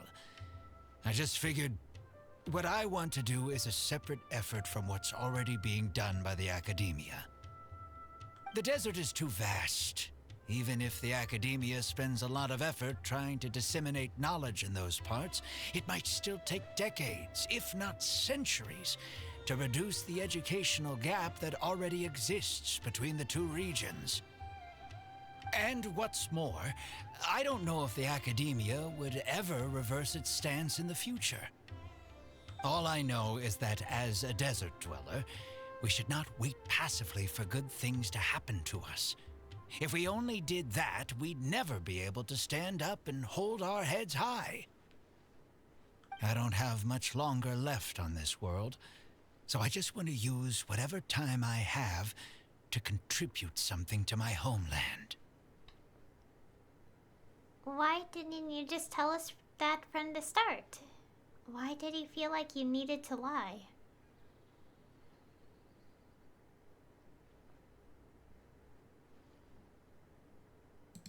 I didn't want you to know that I came from the desert. I've lived in the desert my entire life, and there wasn't anyone here that I could trust. I figured I needed as much safety as I could get. To the point that you even disguised your identity? That's certainly taking playing it safe to the next level. Hold on. Don't tell me you've also been scammed before. When I first came to Sumeru City, I brought a lot of Mora, hoping to find an architect that I could work with. Someone agreed to take on the project, and even took a sum of Mora from me, but then disappeared without a trace. After that, I heard that there are a lot of untrustworthy people in this business. Some would run as soon as they've been paid, while others would deliberately use expensive materials and take a cut of the construction funding. I spent a while collecting information in the city, and eventually learned that you're the most famous architect in all of Sumeru. I figured that you wouldn't need to make Mora by scamming people, so I decided to reach out to you. By the way, how did you know I was scammed? I don't think I've ever mentioned that to anybody. Just a hunch. A while ago, I accepted an offer to work on a project in the desert, and was also scammed out of a large sum of Mora. I ran into someone who was living in a pretty run-down house. I noticed a load-bearing wall on the verge of collapse, and suggested that I build a new house for him. He said that he had no way to pay for it, so I loaned him some of my own Mora, and told him to get some stone and timber from the local vendors. Soon after that, I found out that he had gone gambling with all the money, and lost everything, down to the last coin. And after that, he even borrowed Mora from me twice more, using a different excuse each time. I didn't even suspect him of any wrongdoing until he hired a group of mercenaries and tried to ambush me in his own house. According to him, I looked like an easy target because I was an academia scholar who didn't have any family or friends in the desert. What kind of person would just look at someone else and think, this guy looks like an easy target? Those kinds of things do happen every once in a while, yes. Folks like him are the exact reason why us desert dwellers' reputation have gone down the drain. I must apologize to you on their behalf. It's all right. You were also scammed by someone from Kasharwar after all. I should apologize to you on their behalf. Ultimately, neither of our experiences had anything to do with the desert or the rainforest. People who are new to an area are always easy targets for criminals. Bad people are everywhere. Yeah, you'll find both good and bad people everywhere. I can't understand the logic of those who like to take advantage of others, but I have to accept their existence as a fact of life. Anyway, I digress. Let's return to the topic at hand. Did you keep rejecting my designs because you thought I was deliberately using expensive materials to take a cut as a middleman? That's what I was afraid of initially, yes. I eventually understood that you weren't out to cheat me. But unfortunately, I still don't have nearly enough Mora to pay for the design you proposed. I've done the math and know that we should be able to make it if we cut some corners. However, after our conversations, I can see that you're passionate about your design, and I'm quite fond of the proposal as well. So, I decided to try and see if I can afford your proposal as is. I've been looking for work every day, and in another month, I should be able to cobble together enough Mora to meet the budget. By cobble together, you mean you're going to spend your entire life savings on this project? But then, what will you do if something unexpected comes up, and you find yourself stuck with no emergency fund? To be honest, I haven't really thought about that. I mean, when you've lived to be my age and something happens, you can't really call it unexpected anymore. All I want is to build this library before I leave this world, so that the children of the future would have some books to read, and the desert dwellers would be able to learn their letters and pick up some practical knowledge. You seem really passionate about this project. A while ago, I heard that the academia had decided to recruit a number of exceptional children from the desert. Of course, this is welcomed news. But as someone who's spent their entire life in the desert, I still have a few concerns. I know the desert life and can predict what the problems will be. Many children from the desert have had neither the interest nor the proper environment to learn. So even if the academia would take them in, once they enter the halls, they might find themselves surrounded by other children who look and act very differently from them. And as a result, they might become socially isolated. Yes, I can imagine that. My father passed away at an early age. Even though I had a good number of friends during my years at the academia, for some time I still sensed many critical looks in my direction. I'm sure a child coming all the way from the desert will have an even harder time. But let's bring this back to the building itself. I think you said that you want this building to be quiet and warm, with its doors serving as a solid barrier to block out the sound and fury outside, and allow one to focus on the book in their hands. Building it according to the current plan will be quite costly. Even if I don't charge you any commission fees, I don't think we'd be able to keep it under your budget. Any ideas on what we can do?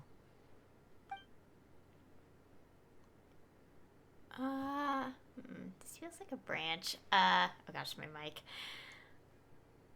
Obviously we're doing all routes, so, I'll just pick one of these for now. So, can we try a slightly different style? Or would any other merchants be willing to sponsor the project?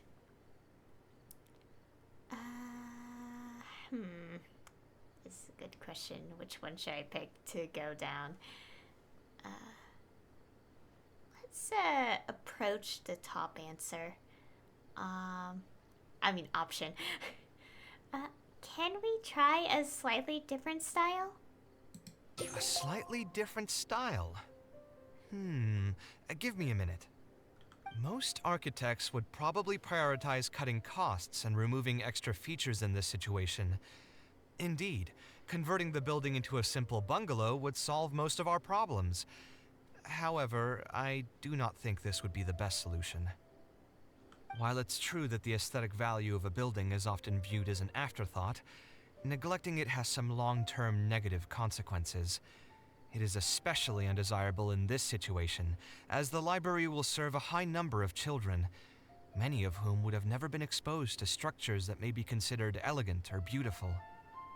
To completely give up on the more aesthetic design would mean stripping the children of an opportunity to appreciate the beauty of architecture. I share Badawi's sentiments in wanting to preserve a more complex design. However, if we can reduce the ornate aspects of the design while maintaining its fundamental elegance, which is to say we won't touch the arches and stone pillars but make changes elsewhere, this is definitely a first. To make up for the loss of regular details, we would need to put a lot of extra effort into the layout, lines, and color. I see. Would that really be okay? It just increases the difficulty of the design. You should feel lucky that out of all the architects in the city, you chose to approach me. Most of the others would have given up on this project by now. As for inspiration, I think I might have something in mind, but I'd need to visit the site to make sure. Where do you want this place to be built? Tell me the exact location. Aru Village.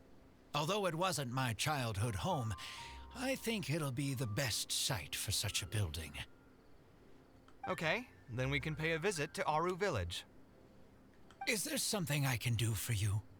I've already caused you a lot of trouble before, and now you're revising the design again because of me. Which draft are we even on now? It's making me feel terribly guilty. Let me think. You said you used to be an Eremite mercenary, right? In that case, you could help us clear out some monsters that are blocking the way to Aru Village. We want to keep the roads clear, and reduce the loss of materials during transport to a minimum. If everything goes well, that'll help us save Samora. All right, just leave it to me. If there's anything I'm good at, it's clearing out monsters.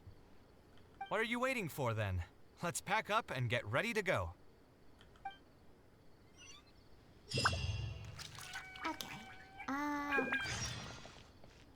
Okay, go to the trade route for the transport of construction materials. Okay, we have to go here.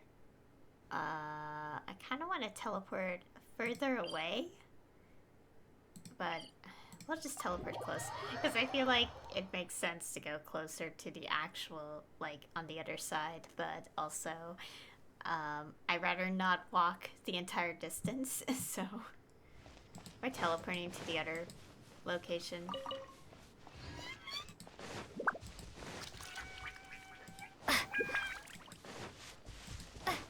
Okay, let's go. Most materials going from Caravan Ribat to Aru Village would pass through here. There are a lot of monsters out here today. If you find it hard to keep up, just let us know. Oh, don't worry about me. This is nothing. I'll be careful, though, and you should do the same. Oh.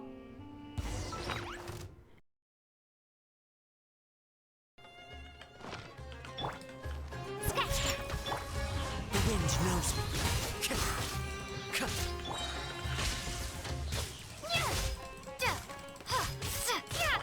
Think you can bully me? Fire it up! One with nature.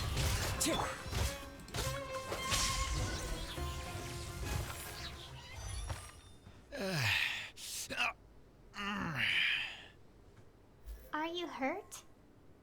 I'm fine. I've spent my entire life fighting these kinds of monsters in the desert, after all. They won't get the best of me. But it's one thing to fight against monsters, and another to fight against an old injury. It's something I picked up when I was young. There were many fights between mercenary brigades back then, and one day someone stabbed me in the back.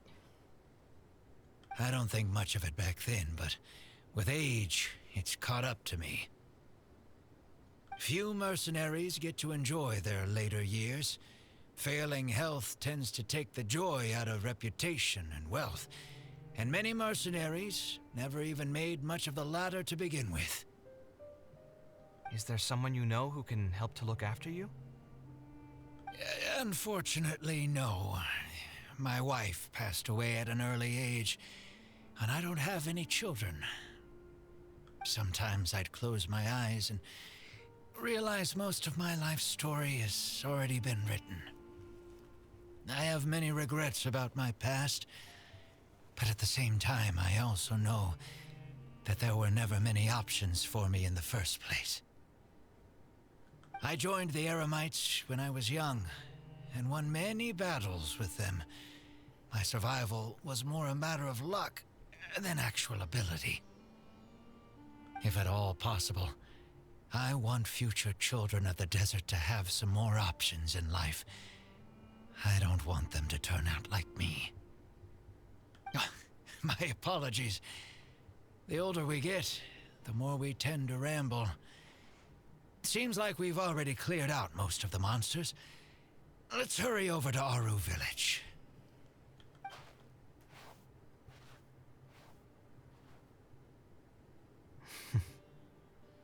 What's on your mind? I think it's really admirable of him to spend his whole life savings on people he's never met. Maybe he's doing this out of natural kindness, a kindness that hasn't been eroded away by the struggles of his life.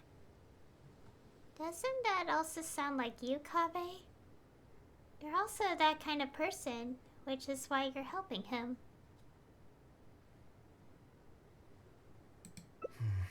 Perhaps. To clarify, though, I don't think I'm quite the same.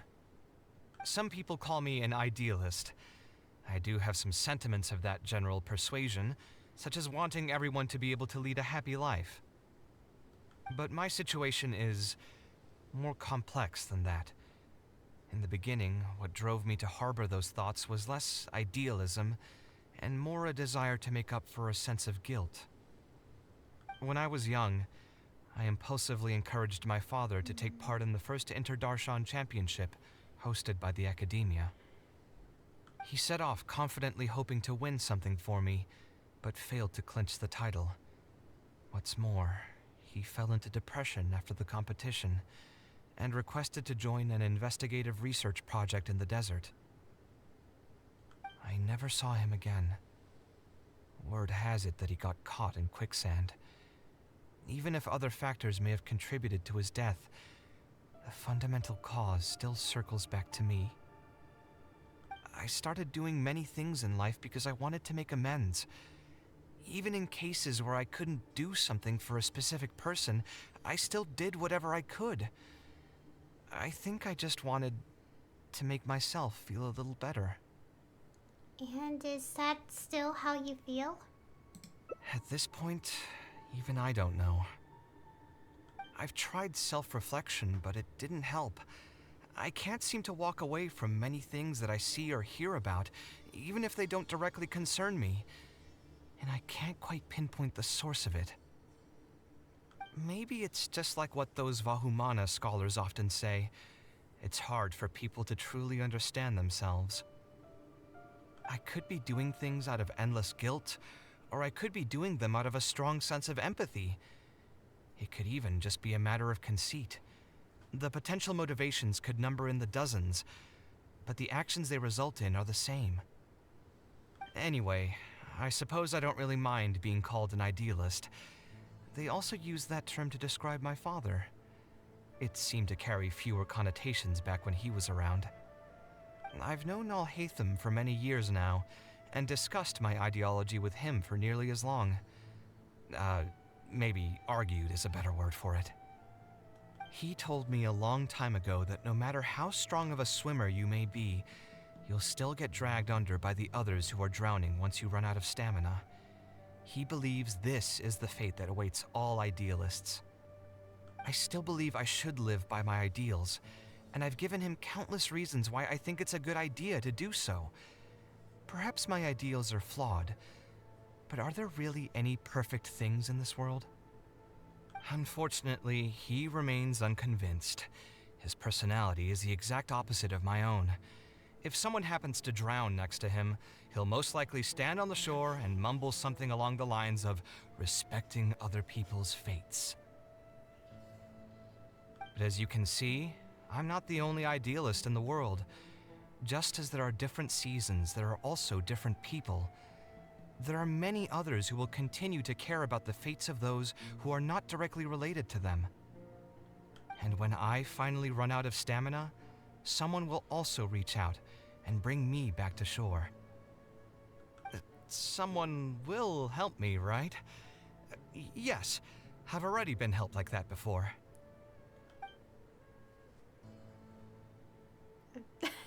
The first option. Should I have a life preserver at the ready? I mean, I get it, but wow. I'll help you when the time comes. But you've helped me plenty already. If you didn't reach out to me, I would probably be passed out on the tavern table right now instead of talking with Badawi. Either way, I'm feeling much better than when you first found me at the tavern. I can feel inspiration already welling up inside of me. Maybe this will be just the opportunity I needed to create a whole new style. All right, let's head to Aru Village. Oh. Okay, go to the village.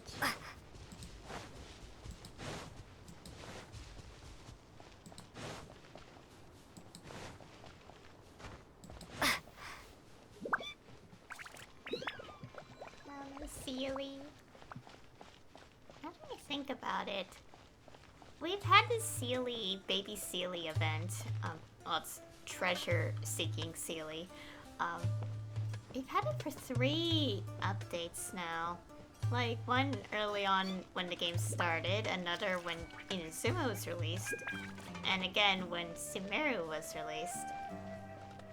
I wonder if we're gonna have another one in Fontaine.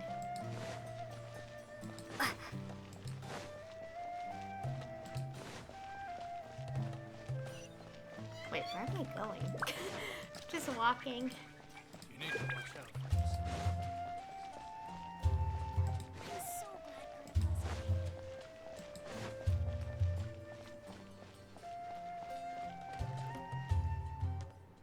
Now that we're here, it's my partner's time to shine.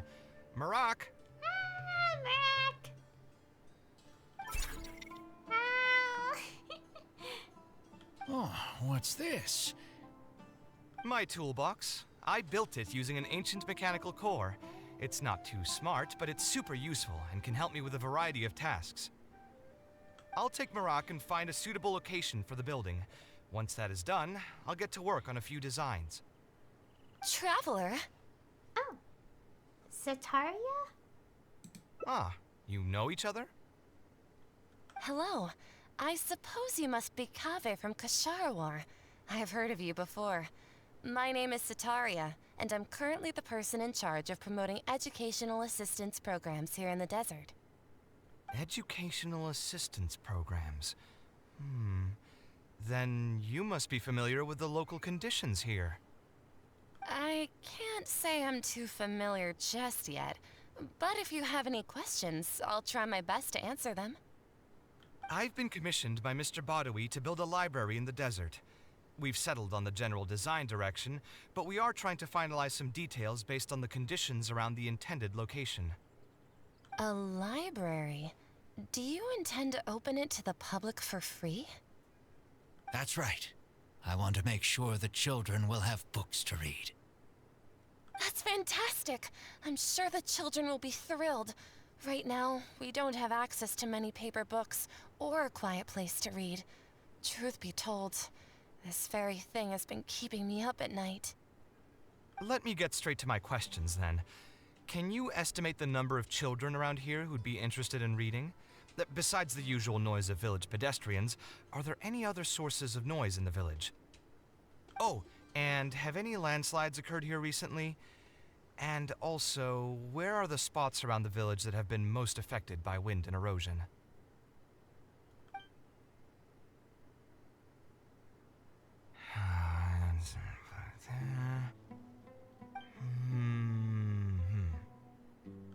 All right, that should be everything. Badawi, let's go over the budget again. We'll keep the building structure the same, but make the place a little bigger, so it'll be able to hold more people and get better natural light. The parts of the project that cost the most will be the insulation and ventilation materials. I'm sure you understand, no one likes to read in a place that's hot and stuffy. I want to make significant changes to the arrangement of the bookshelves, tables, and chairs. I'll go over the specifics of that shortly. I have 2 plans in mind. Both are pretty minimalist in style, but will provide a very different ambiance from the world outside. Our final cost should be around 70% of the last figure I quoted. The whole thing should take around half a year to complete. Marak has produced a sketch for all of you to see. If everyone's okay with it, then we'll proceed with that as the formal plan. You've got a new design plan already? The inspiration just came to me naturally. All I did was put thoughts to paper. I must give you credit, though. If it weren't for your advice and suggestions, I probably wouldn't have landed on this new style so quickly. According to the traditions of my profession, I should probably name this style after you. Let's call it the Traveler style. In the meantime, let's look forward to the day when this building is completed and can finally open its doors.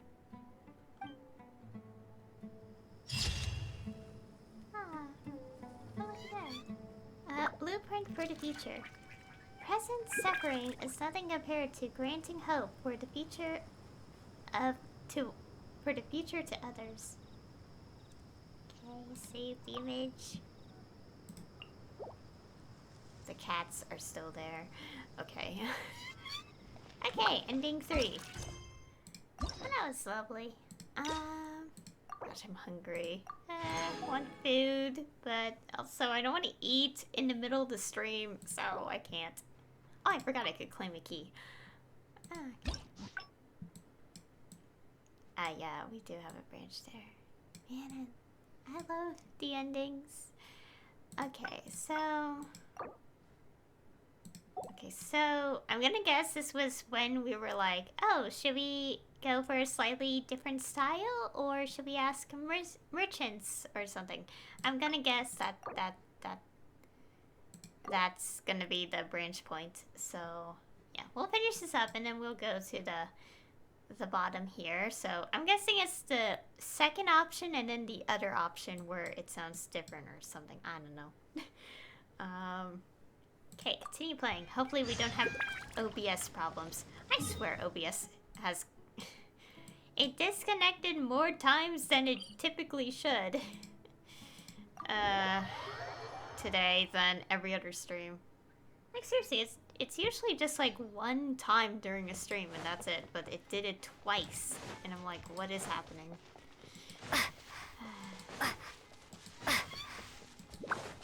Okay, obviously we're skipping the dialogue we've already seen, so we could just go straight to the new stuff. Oh, just randomly saw an NPC over there, just already standing. Oh! Alright, yeah, the event. Yeah, the event's ongoing. I already did part 1. It should be up before this video. Anyways.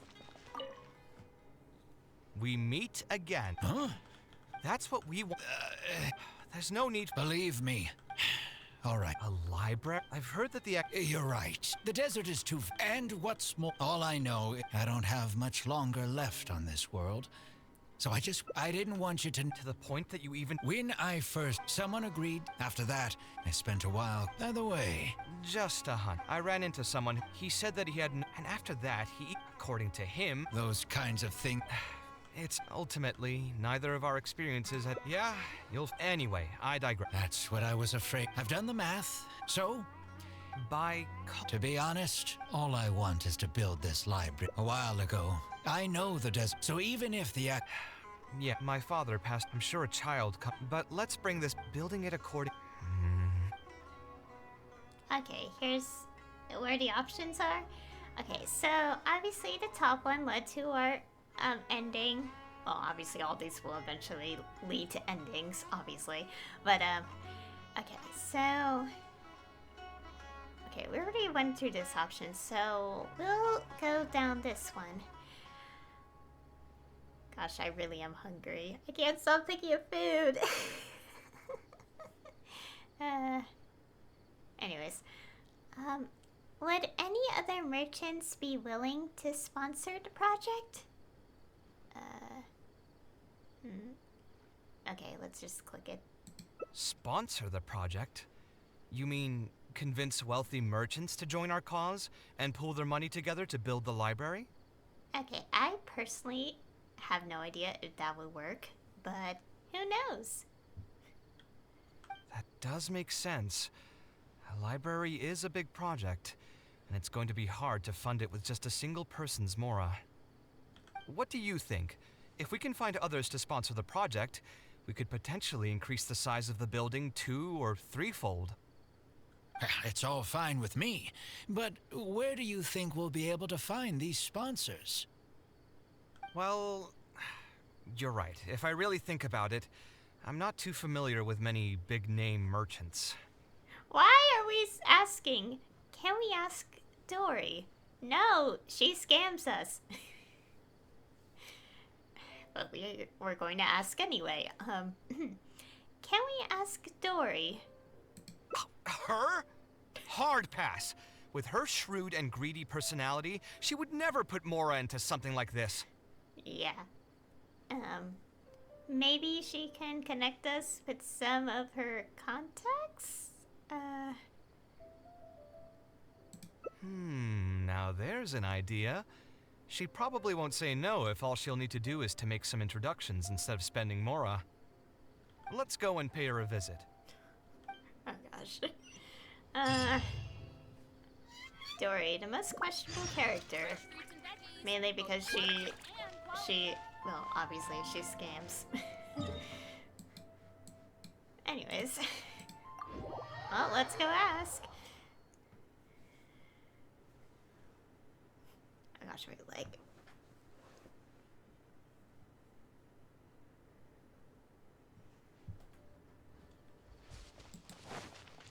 Oh, and obviously I did read the character stories, specifically Kave's in this case, and yeah, there is, yeah.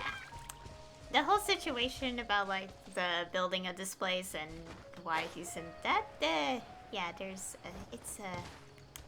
yeah, the situation is more complicated than what I simply knew before.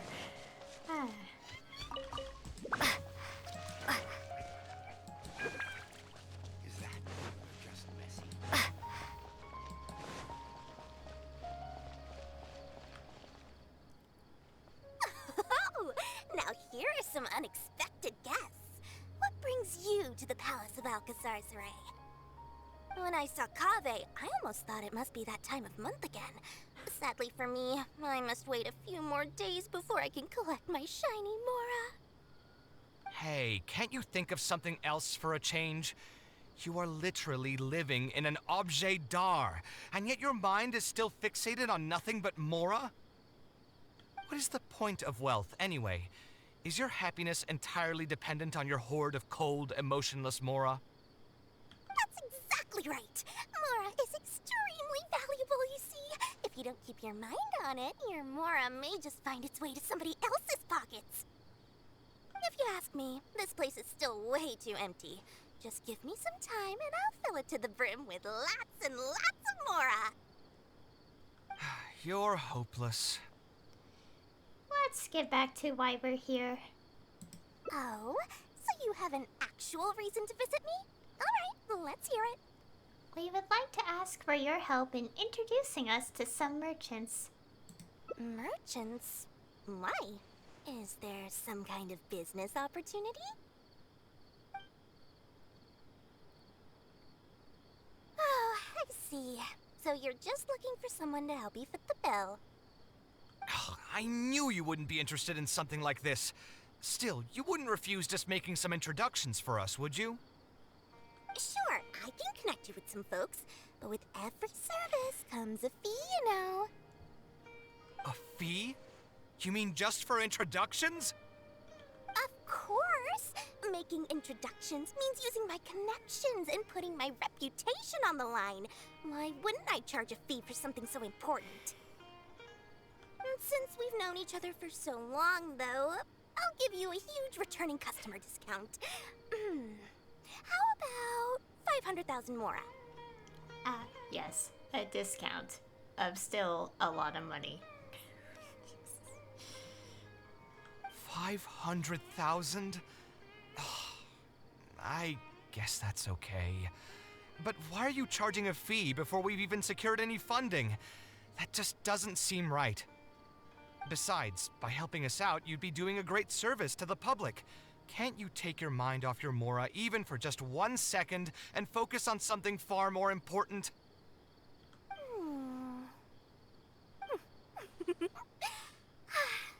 Very well. Since you're so passionate about this project, I'll help you out and waive the introduction fees. 3 of my business partners came by earlier today to discuss some things with me, and they still haven't left yet. I'll arrange a meeting for you, and just so we're clear, it'll be up to you to present your project and discuss any deals. Thank you. Thank you so much. You can wait here. I'll bring them over to you.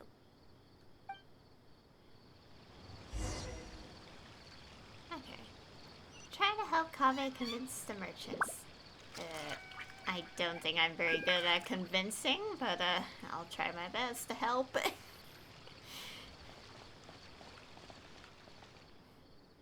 Dory gave us a brief introduction about the two of you.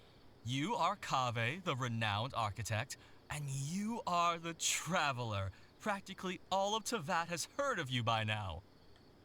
To be frank, I don't feel like there's an obvious business opportunity here, but since Dory took the time to introduce you, we can spend some time to have a conversation. So, let's hear your idea. All right, here's the situation. I've been commissioned to build a library in the desert, with the intended goal of allowing the desert dwellers to have more access to reading materials.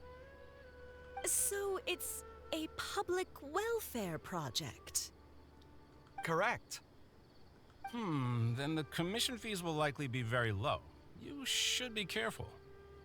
I'm not too concerned about how much I'll get for the commission fees, actually. I'm fine with doing it for free. I just want to get this project rolling as soon as possible. We're just a little short on funding. So what? You can't possibly expect that we just cover the shortfall for you. Besides, what does a library in the desert have to do with us? If you want to build it yourself with your own Mora. Seems simple enough to me. Hey, there's no need to be so harsh. They are Dory's associates after all. Here, can you tell us a bit more about what we can gain from sponsoring this project?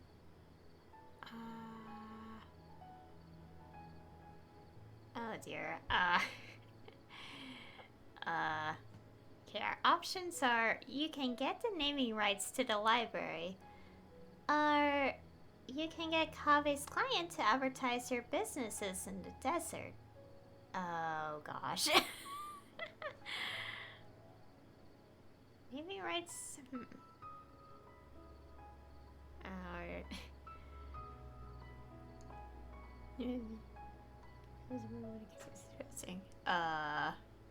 I feel like both of these would kind of convince them.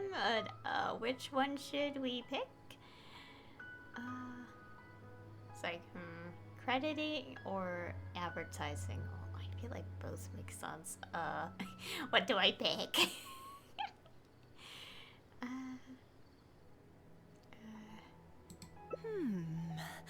So we'd mostly be doing it for reputation and exposure? There is some value to that. It could make doing business in the desert a bit easier. Well, just speaking for myself, I've got nothing in the desert. I also have a concern. It feels like there's not much to profit from in the short term. But in the long term, the reputation gain also doesn't sound like it'd offset the cost of the sponsorship. Then how about this? What if, instead of building a single library, we commit to an entire complex of buildings dedicated to culture and education? Wouldn't that just cost more? Yes, but in that case... Mr. Kaveh, please tell us what you have in mind. I'll just give an example. If we were to build a library and a school near Aru Village, then the desert dwellers would gradually begin to migrate towards the area. A whole suite of buildings will be able to host more traffic, and thus drive the economic development of the entire area. In turn, that would lead to direct business opportunities. I've been to the desert several times. Although there are still many lingering tensions between the two regions, the amount of interaction has been steadily increasing, and in the long term, the desert will only become more and more important to Sumeru. You do have a point. Education in the desert is indeed an industry that has not been tapped into. If we can be the first to place stakes in the area. And you just believe anything he tells you? Even the greenest amateurs know that urban planning will affect population flow. If you don't believe me, you can ask anyone on the street to confirm it to you. You... You don't seem to think about your questions very thoroughly before speaking. Wow. Or please only ask questions that are relevant to the discussion. Wow. I love these two options. Wait, something just occurred to me. If we're going to build a library in the desert, Aru Village would obviously be the best place for it. But it seems we're not the only ones with our eyes on the village. I heard a rumor a while back saying a lot of land and buildings in Aru Village have already been secretly purchased by a big-name merchant. What? What? In other words, if we try to join the fray now, there won't be much left for us. If we want to build a suite of buildings focused on education and culture, Aru Village is the prime location. If we want to build it anywhere else, we'll have to deal with a far larger list of problems. It's not impossible, I suppose, but... Then there's no hurry. We can wait for Aru Village to develop more first and get into the market for expansion to other areas. But if you were to do that... Is there nothing else to discuss? Great timing! I pretty much heard all I want to hear. If there are no other urgent matters, I'll be on my way. I'll be off as well. If you have any new ideas, please feel free to reach out. it seems like the others are not interested in funding this, so no point in me doing this on my own. Let's revisit this another time. Hey, guys, wait! Well, what can I say? I guess it went somewhat as expected. They are Dory's friends, after all. As soon as they heard that there's not much more in this for them, they lost all interest. That's just business, I guess. Yeah, it's just another day doing business with people. But I can never get used to that. Those people never think of anyone other than themselves. Looks like we'll have to figure out some other way to get the funding. Let's go. How did the meeting go? Want to talk about it? Where did I put the delivery? She's just watching from the bushes over there.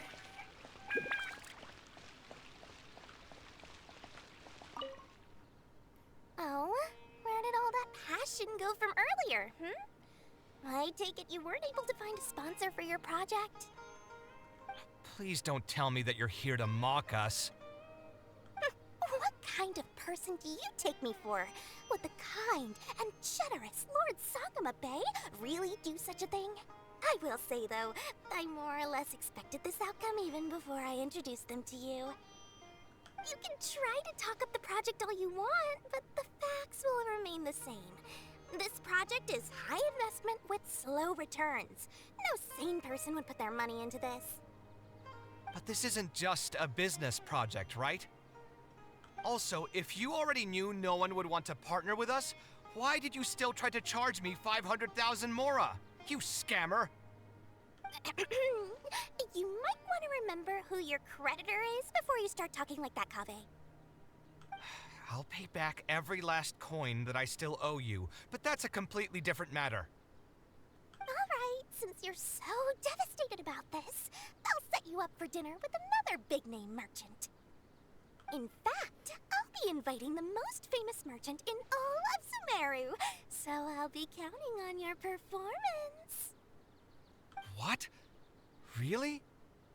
I would like to sincerely apologize for my attitude just now. So, where would we be meeting this merchant? Follow me. Oh, I suppose both of you can come.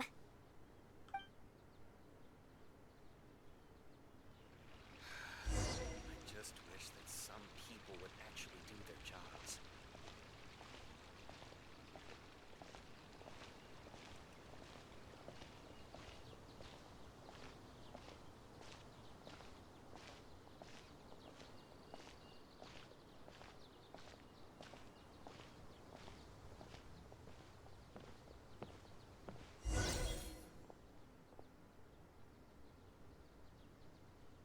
This is the place. You said you're going to introduce us to the most famous merchant in Sumeru. Well, where are they? You still don't get it, huh? The most famous merchant in Sumeru Is Lord Sangama Bay? Huh? So you meant yourself all along? Then why did you bring us here? Well, I've given it some thought, and that complex of education and culture buildings that you mentioned, does hold some promise. It'll be a pretty big Mora sink, and I'll have to fund it all on my own, but that's not really a problem for me. Seriously? Where's this generosity coming from so suddenly? Are you trying to scam me again? The reasons are not important. What's important is that I'm willing to help you. However, you know just as well as me that once this project actually breaks ground, it'll start sucking Mora from my pockets like crazy. So, to cut costs... I get it. I won't charge any commission fees, and I'll take responsibility for the entire project. Splendid! Then let's sign the contract right away.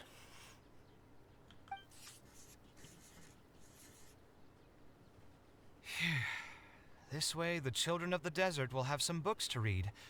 Their lives should improve a bit after this. You seem rather pleased. Of course. There are a few things better than using my knowledge to help other people change their fates. I must thank you as well, Dory. I used to say you only cared about Mora, which might have been some prejudice on my part. Sorry for that. I will also try to pay back my debts as soon as possible. Now, let's have a quick discussion. Where would you want the library to be built? That will be the most important building. There's no rush.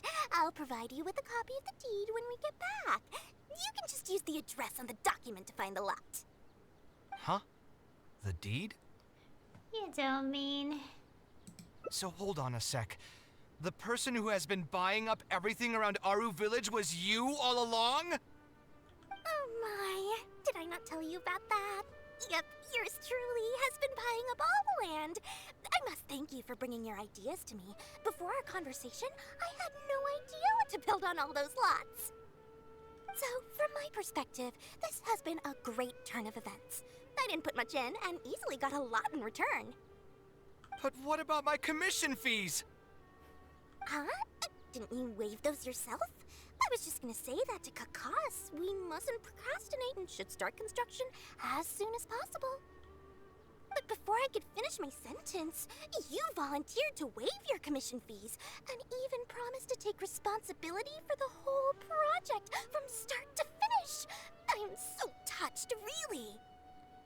It's obvious that you used every trick in the book to deceive me. You deliberately paused for a long time while talking about the project and kept glancing at me with that menacing look in your eyes. Huh? You really think so? Well, the contract's already been signed, so there's no point in dwelling on the details. You know what? I'll pay for tonight's dinner. Fine, I'll drop the argument on the commission fees. But since you said you're paying for dinner, I'm going to order the best dishes and booze this place has to offer, and lots of it. Tonight, we're feasting until I've recouped my full commission fees.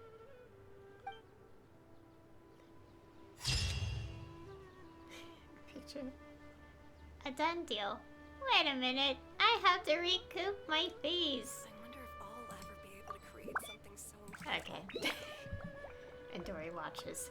Anyways. That was an ending.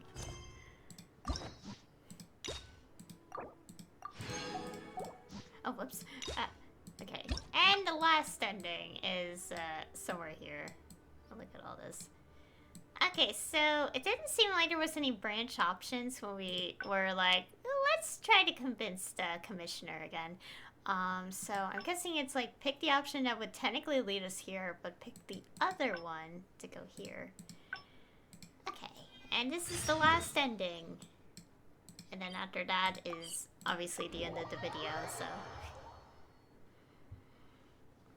Okay, let's go.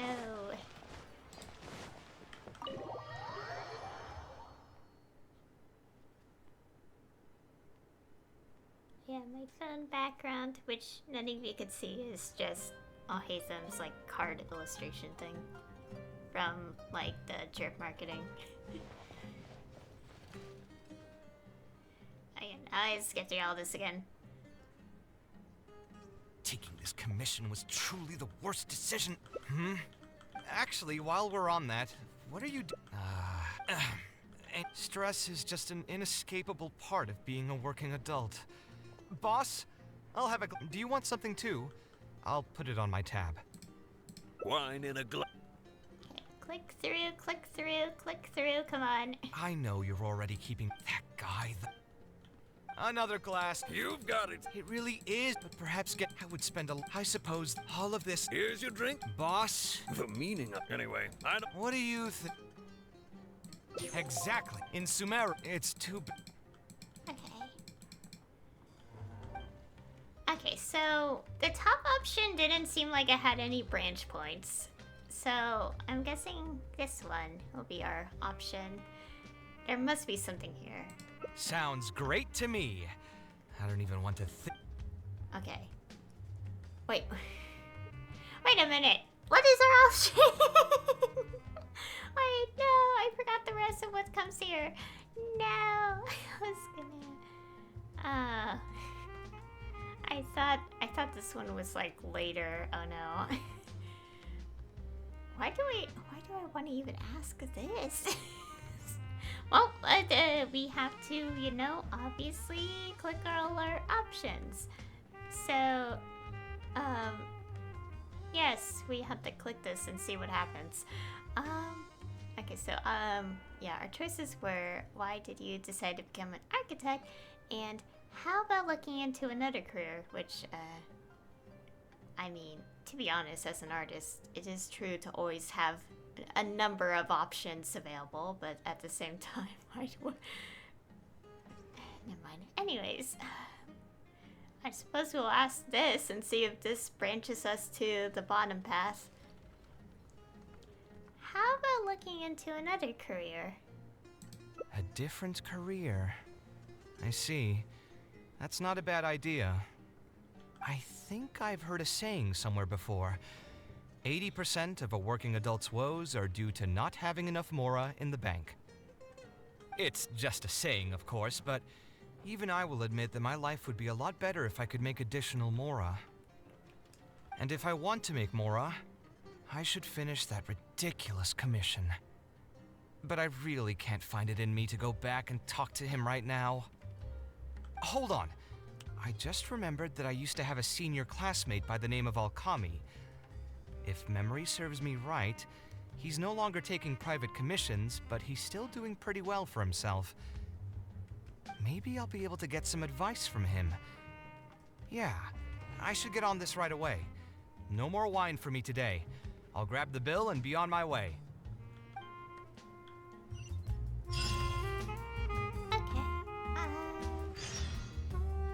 Okay, double check. Okay, we are at the bottom of the flow chart. Okay, so like that choice, like, it makes sense, because I am an artist, but I am trying to, like, do other things, obviously.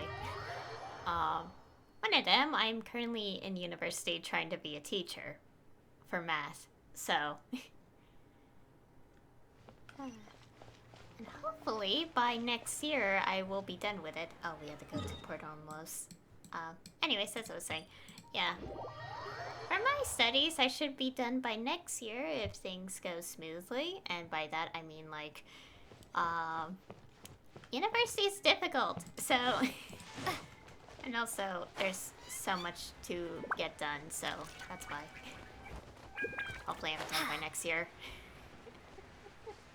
I don't want to deal with having to try to get my master's any longer than one more year, so...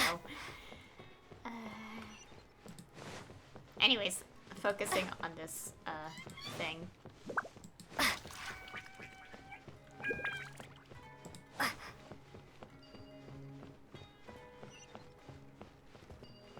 I will say, I have thought about, like, studying, like, art in art school or something, but considering, like, a lot of things, like, these days with, you know, people insulting art at this point, I'm kind of glad I have multiple options available to me, so... Yes. Anyways.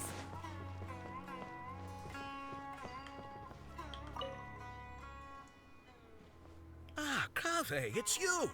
It's been a while. What have you been up to recently? Yeah, it's been a long time, Alkami.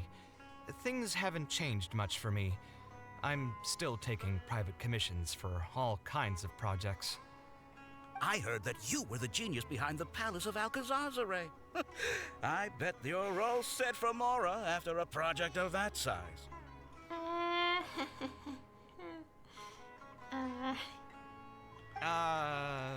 Well, it's hard to make a profit from every project, you know? Hard to make a profit? You've got to be joking. I've never met an architect who didn't make a profit from a project. Unless the client fled before they paid the commission fee in full.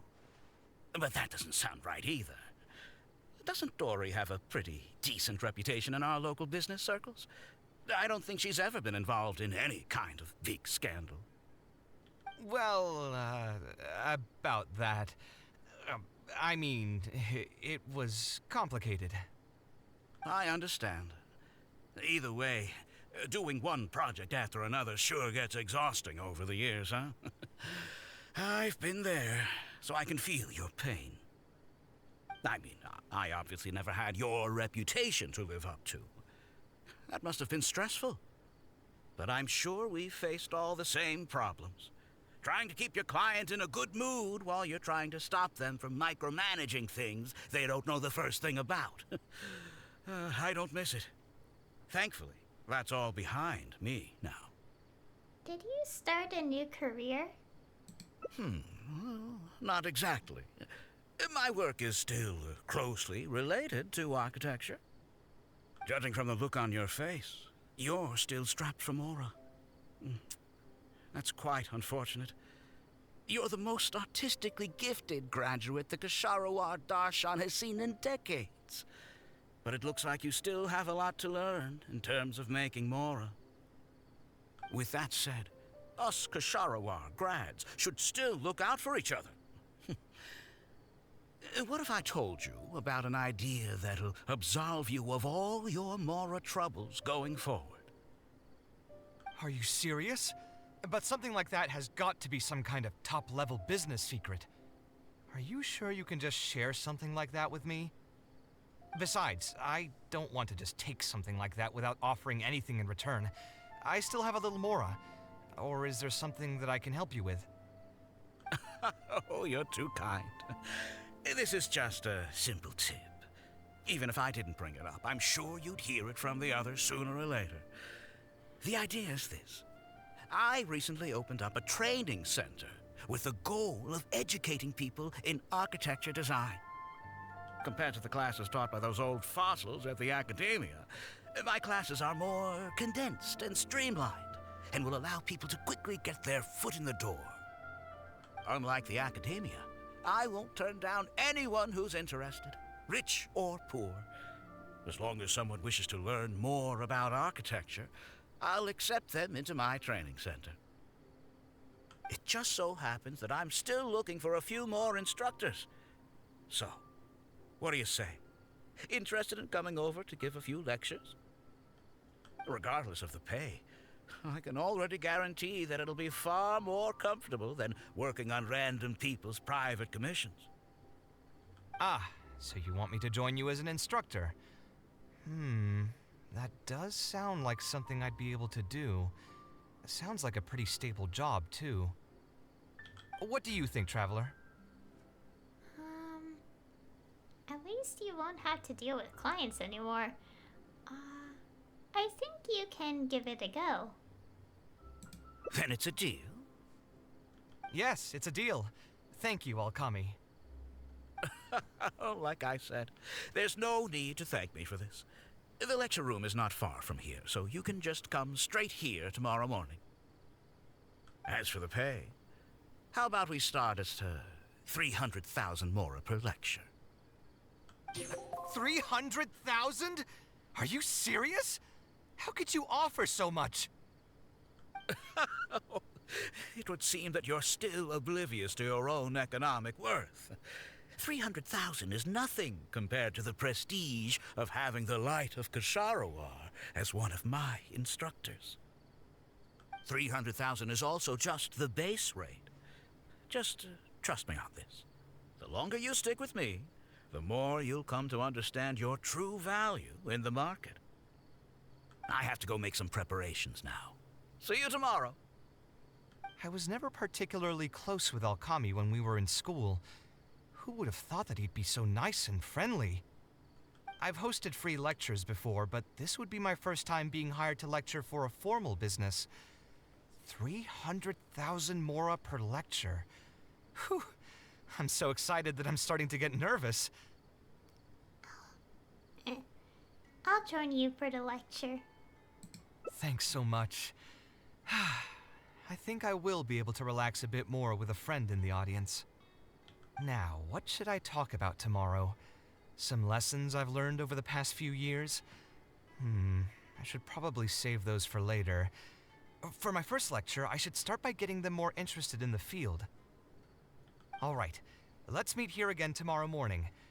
I should hurry home and create some kind of lesson plan. If I'm going to become an instructor, I should make sure I show up prepared.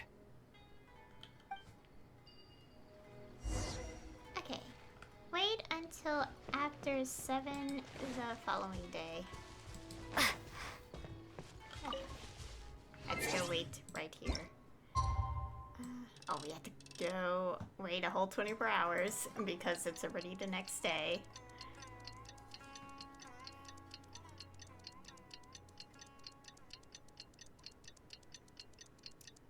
Okay, waiting patiently.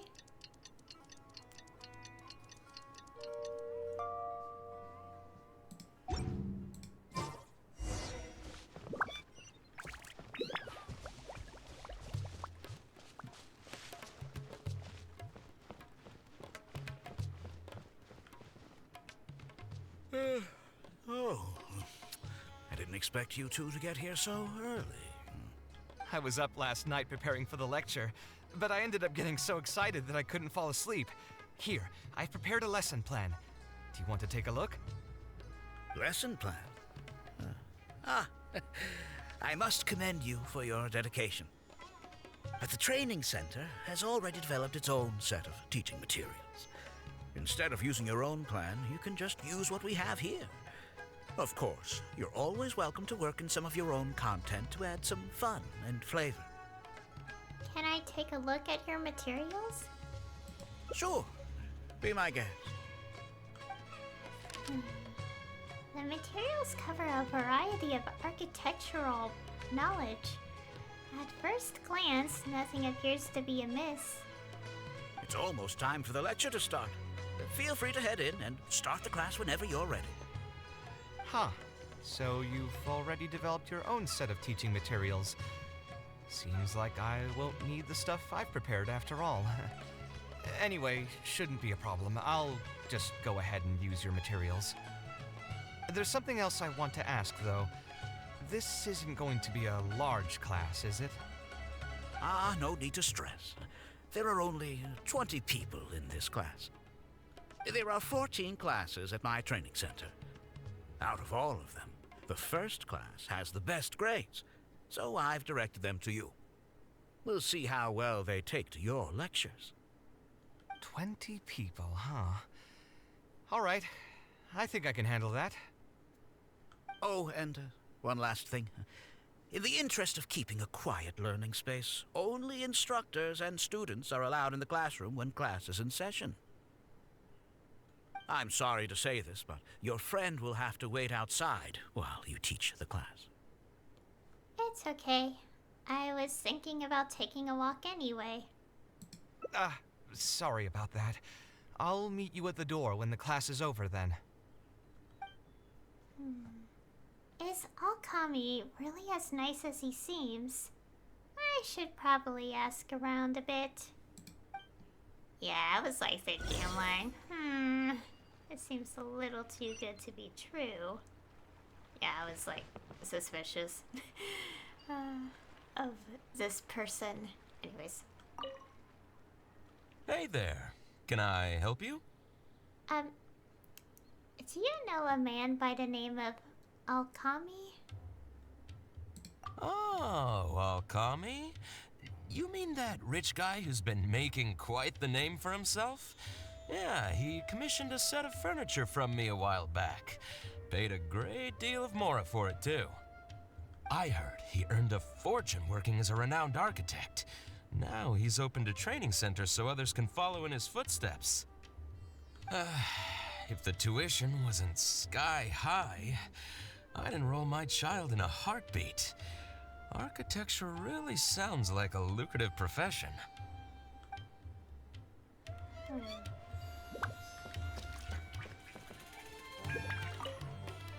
Did you hear? Alkami recruited Kaveh to be an instructor. I bet that'll boost his enrollment numbers. Really makes you jealous, eh? If you think about it, Alkami was never that talented himself as an architect. If we're just talking about professional skill, no one would pay for a class with him. That's true, but you've got to admit, his advertisements are really effective. After all, the academia only admits those that can pass its entrance exam, so only a few people could hope to study architecture in the halls of the Kasharwar. For those who can't pass the exam, or who just want to jump straight into the industry, the training center is the best bang for the mora. Man, to have that kind of business acumen.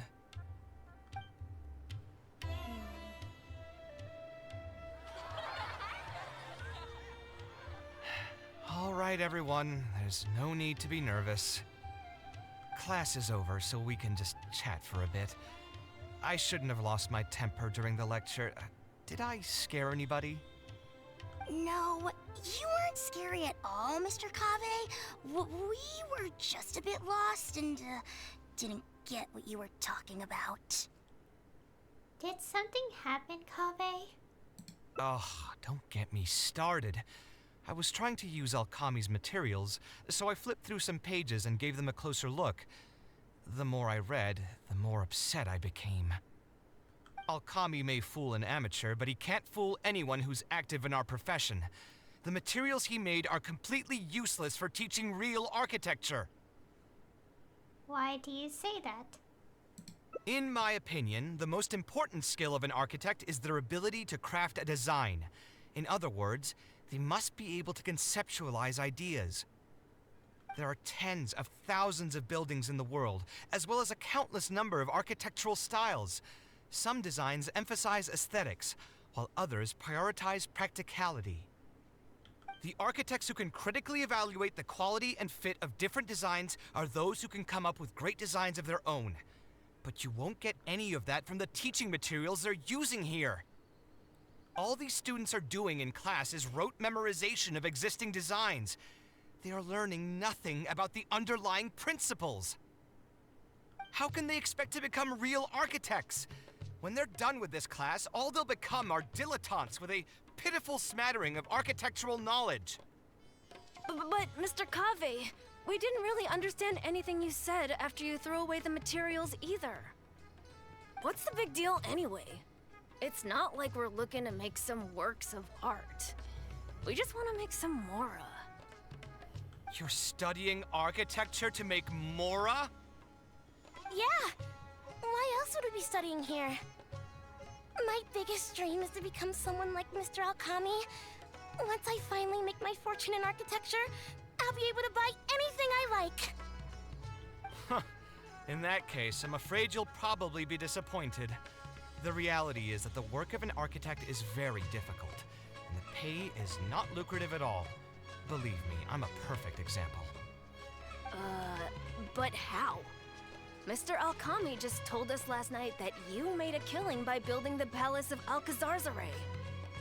He also said that as long as we graduate from his class, waves upon waves of people will reach out to us with private commissions, and we can just sit back and wait for Mora to fill up our pockets. It won't be long before I can put these miserable days behind me. Come on. And you all believed everything he said? But Mr. Alkami is really rich, isn't he? You... It's pointless trying to argue this with you right now. You've already filled your heads with pipe dreams. Let's go, traveler. Let's hear about Alkami's true plans from the man himself. My legs. Yeah, I just listened to that entire conversation from those kids, and I'm like, these kids are like, probably like those kind of people who just like look at art and be like, worthless, but we'll just like make cheap imitations, earn money from it. Mr. Kaveh looked really angry. Who cares about him? Maybe he's just worried that we'll take all of his commissions once we finally graduate. But, that can't be it, right? Mr. Kaveh is super famous. Who knows? My dad told me the more famous someone is, the more arrogant and stubborn they become. Approachable people like Mr. Alkami are the rare ones. Anyways, let's go confront this person. What's wrong, Kaveh? You look quite flustered. Did one of my students offend you? Were the students not astute enough for your liking? I must implore you to go a bit easier on them. After all, they're nothing like the genius scholars you're used to dealing with at the academia. We don't need to strive for perfect understanding. As long as some knowledge has been passed on, that's good enough. Yeah, I'm mad at them. But I'm even more upset that you're scamming people under the guise of teaching them about architecture. The students are all here hoping for a quick way to make money, but we both know that an architect's life is hard and exhausting. Just a little while ago, I was toiling over the 6th draft of a design for a client. If your client is unhappy, you can't break ground, and the longer a project goes, the longer it takes for you to get paid in full. What's worse, if your client disappears in the middle of a project, good luck getting anything from them ever again. You know all of this just as well as I do. Why lie to them? Look, Kaveh, you may be the light of Ksharawar, but like I said, you still have a lot to learn about making Mora. You may deny it all you want, but it's a fact that in today's Sumeru, architecture is a terrible profession. Our clients care very little for the effort we pour into our designs. Instead of appreciating us, they spend all their time nitpicking details and demanding changes, often forcing all kinds of ridiculous ideas onto us. I suppose that's more or less true. Go on. Why should we cling on to a profession that's difficult and unrewarding? If the field is dying, then a person who still wants to make a good living will just have to change their strategy. If it's near impossible to make money as an architect, then why not just establish a training center and train other people to become architects in our stead? Wait, how does that make any sense? Aren't you just leading them into the same trap? We are already stuck, my friend. The more people we can lead into this pit and stack as padding beneath our feet, the more comfortable our lives will be. So, instead of making money from architecture, you made your money from your students? That's right. Making money as an architect is a slow and agonizing process. In comparison, earning tuition from a training center is far easier. None of the students will ever know, however. In their eyes, all of my income was earned during my years as an architect. It's easy for them to fall for my promise. After all, everyone wants to live the dream of being the person who can spend millions without batting an eye. The more students I get, the more money I earn. And the more real that dream becomes. And then what?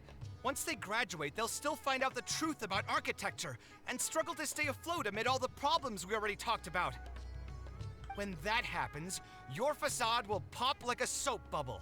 No one will believe you anymore. Ah, but that's just one way to look at the problem. No two people have the same amount of talent. Even if they fail to strike gold in the future, you can't say that it's my fault and mine alone. Oh, and also, I never actually promised that they would achieve financial freedom as long as they become architects. All I did was nudge them towards that belief. I'm not even scared if they do come back and stir up trouble. My training center has all the required permits and certifications. Even the Dendro Archon herself couldn't find fault in any part of my business. How can you sleep at night knowing that you're doing all this? Tell me, is your heart carved out of brick and stone? I can't believe that I once saw you as a decent human being. I am beyond disappointed in you. And the same goes to you. How many years has it been since you graduated from the academia? If you still can't accept something like this, do you just plan on keeping that worthless naivete of yours until the end of time? Only fools will see art as revered and sacred. In the end, art is just another business. Being successful at running a business is an art form in itself. I urge you to think about what I've said. Offloading your pain onto others is the only way a person can live comfortably in this world. As the light of the Ksharowa, you've accumulated plenty of fame and respect. It's high time that you use those resources to improve the circumstances of your own life. Think it over, Kaveh. I still believe our collaboration could be very fruitful.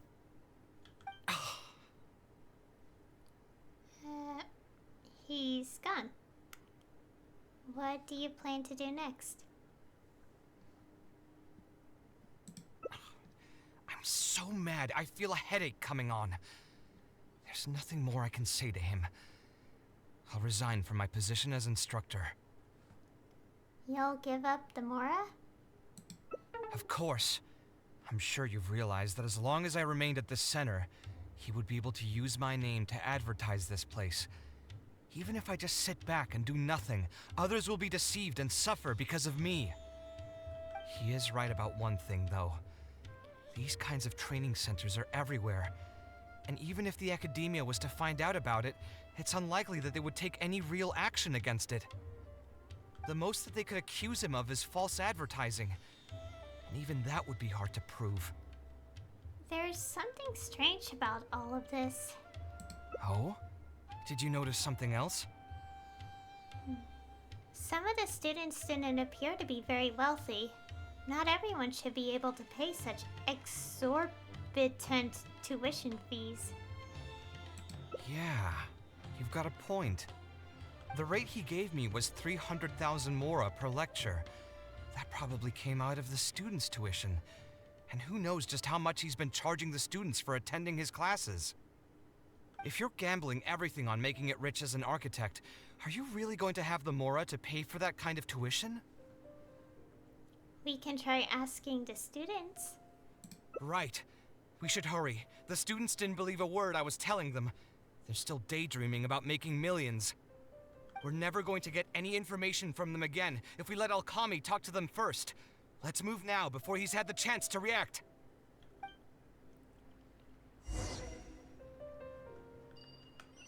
Okay. So, from what I've gathered from that conversation, so basically the man is like,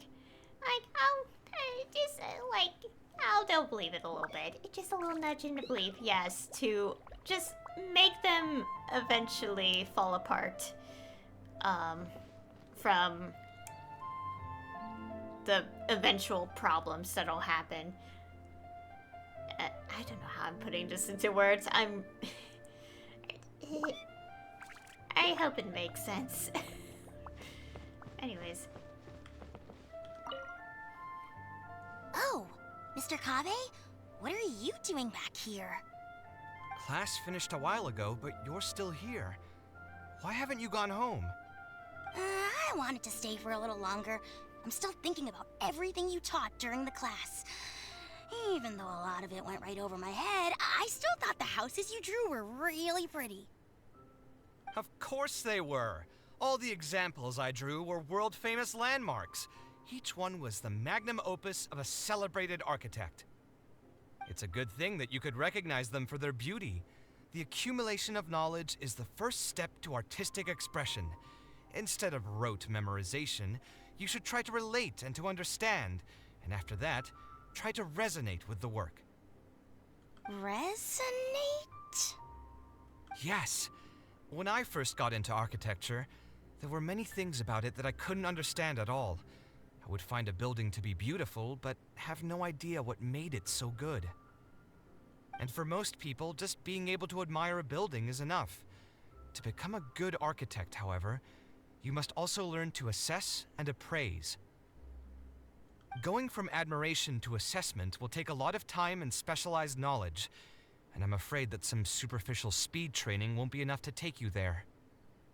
Just as I thought.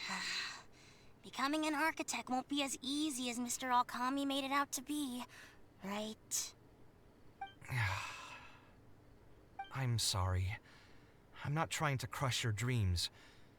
All I want to tell you is that an architect's life is not as carefree and easy as others may make it out to be. I understand.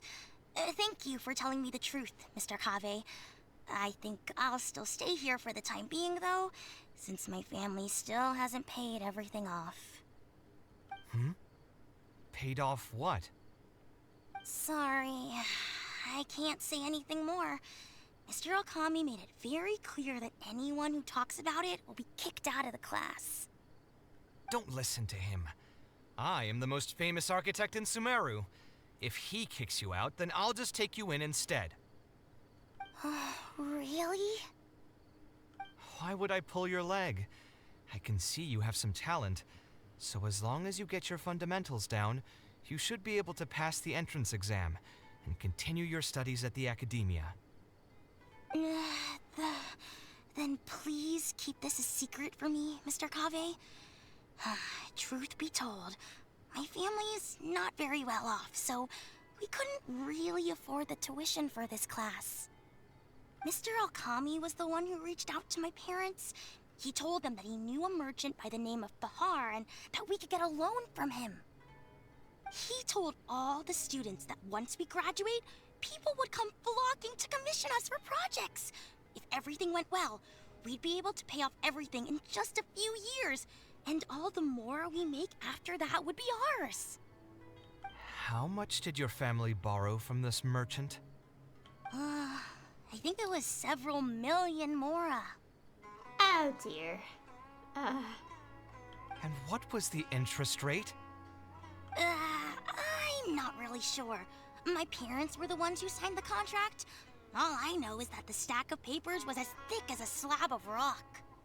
Oh dear. Something doesn't feel right about all of this. Yeah, I have a bad feeling too. Something about the whole thing feels dastardly familiar.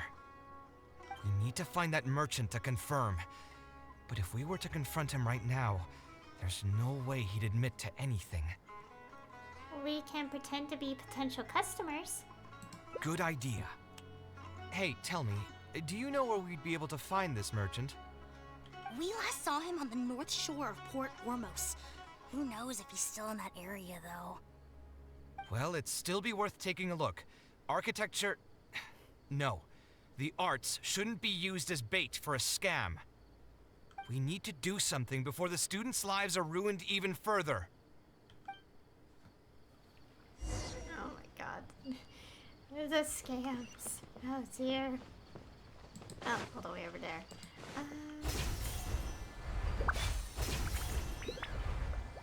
There's a moment of dementia, just like, all that money, I'm like, oh no.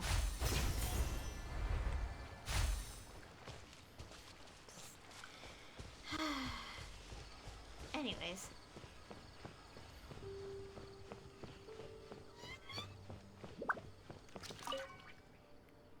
Oh. I don't think I've ever seen you guys before. Here for business? You're Fahar, right? Yes. May I ask who introduced you? Alkami.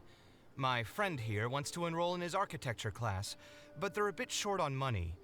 Alkami told us you're the man to go to in this kind of situation. That's right. I'm really interested in architecture. Oh, sounds like his business is booming. How much do you need? Let me see. I'd say around 3 million mora. Oof. You call that a bit short on money? Anyway, since you're here because of Alchemy, I can work things out for you. Make sure you sign the contract, though. Lots of people are borrowing money from me nowadays. What contract? Here you go. Don't worry, there's nothing particularly unusual about it. All you need to do is pay back the loan in full within 3 years. And what if they won't be able to pay it back? What do you mean, won't be able to pay it back? Once you graduate from Alchemy's place, you'll be making millions of mora a year. Easy! At that point, paying this off will be a piece of cake. And even if you were to run into some difficulties and need to delay the installments, it's no big deal. We're all reasonable people here. If you can't pay quickly, you can just pay it back over a longer period. All that would change is your interest rates would get a little higher. Oh, this is disgusting. Oh my gosh. It's hard work running a business. If we're taking risks to supply you with mora, it's only fair that you take on a bit of the financial risk as well. Anyway, there's no point in tying yourself in knots over the contract. With the way you're reading every single line, it's like you're worried you're about to get scammed out of your whole life savings. Why would I lie to you? Tons of students at Alchemy's place have signed the contract. Aren't they all doing pretty well for themselves? Oh dear. Oh my gosh. I just did some calculations in my head. When you say the interest will get a little higher, do you mean it'll get higher than 30%? Of course, the contract did a great job of trying to obfuscate that fact. It only listed the amount that you'll have to repay every day, which gives the false impression that the amount hasn't actually increased by all that much. If you actually do the math, however, it's clear that the amount you need to pay on interest alone will amount to hundreds of thousands of mora per year.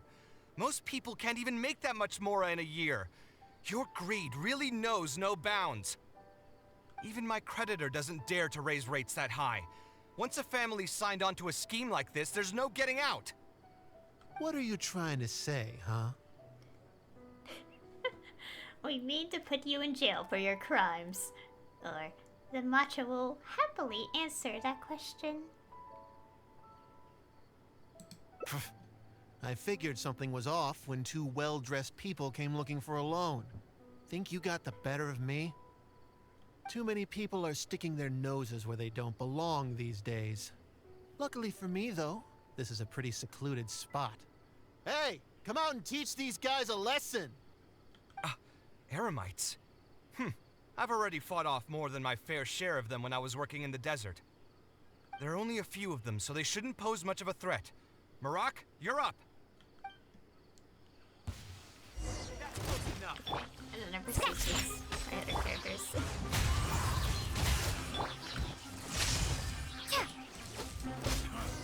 You want this one? Who are you and what do you want? I don't think we've done anything to hurt or offend you. So why go this far to destroy my livelihood? You're literally scamming people. What do you expect? Debt has the power to upend your whole life. I know very well just how miserable living in debt can be. But my debts are the culmination of many different factors, and my interest rate is still somewhat reasonable. As long as I continue to work with my situation in mind, my debts will eventually be paid off. But these students are different. They have neither the mental preparation nor the financial resources to pay back a debt like this. You sold the dreams of becoming an architect to the students as bait, urging them to take on insurmountable amounts of debt to satisfy your greed. Ha! Everyone knows there's no such thing as a free lunch. It's their own fault for falling into the trap. And if we're going to talk about greed, aren't those students the ones who are blinded by it? They completely ignore the risk that's right there in front of them.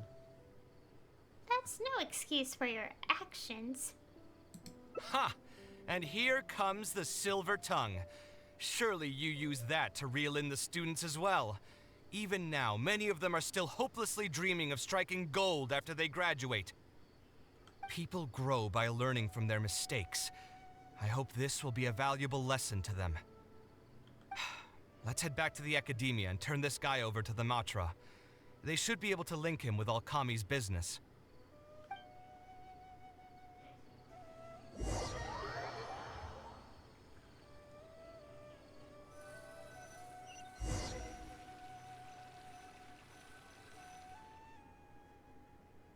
Sino?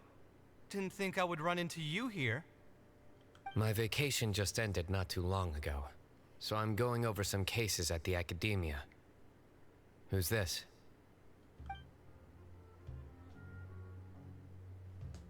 I see. Charging an interest rate over 30% indeed constitutes a crime. As it is highly likely that Alkami is also benefiting from this scheme, the Matra will open an investigation on him as well. The training center will be closed until further notice. Any funds we manage to recover from the suspects will be returned to the students. It's unclear how much we'll be able to get back, however, given their extravagant spending. That should still be enough. Once the students realize the error of their ways, they won't fall so easily for such traps in the future. Anyway, thank you for your help. I hope this won't be too much trouble for you. It's no trouble. Just another day at work. How did you two get tangled up in this anyway?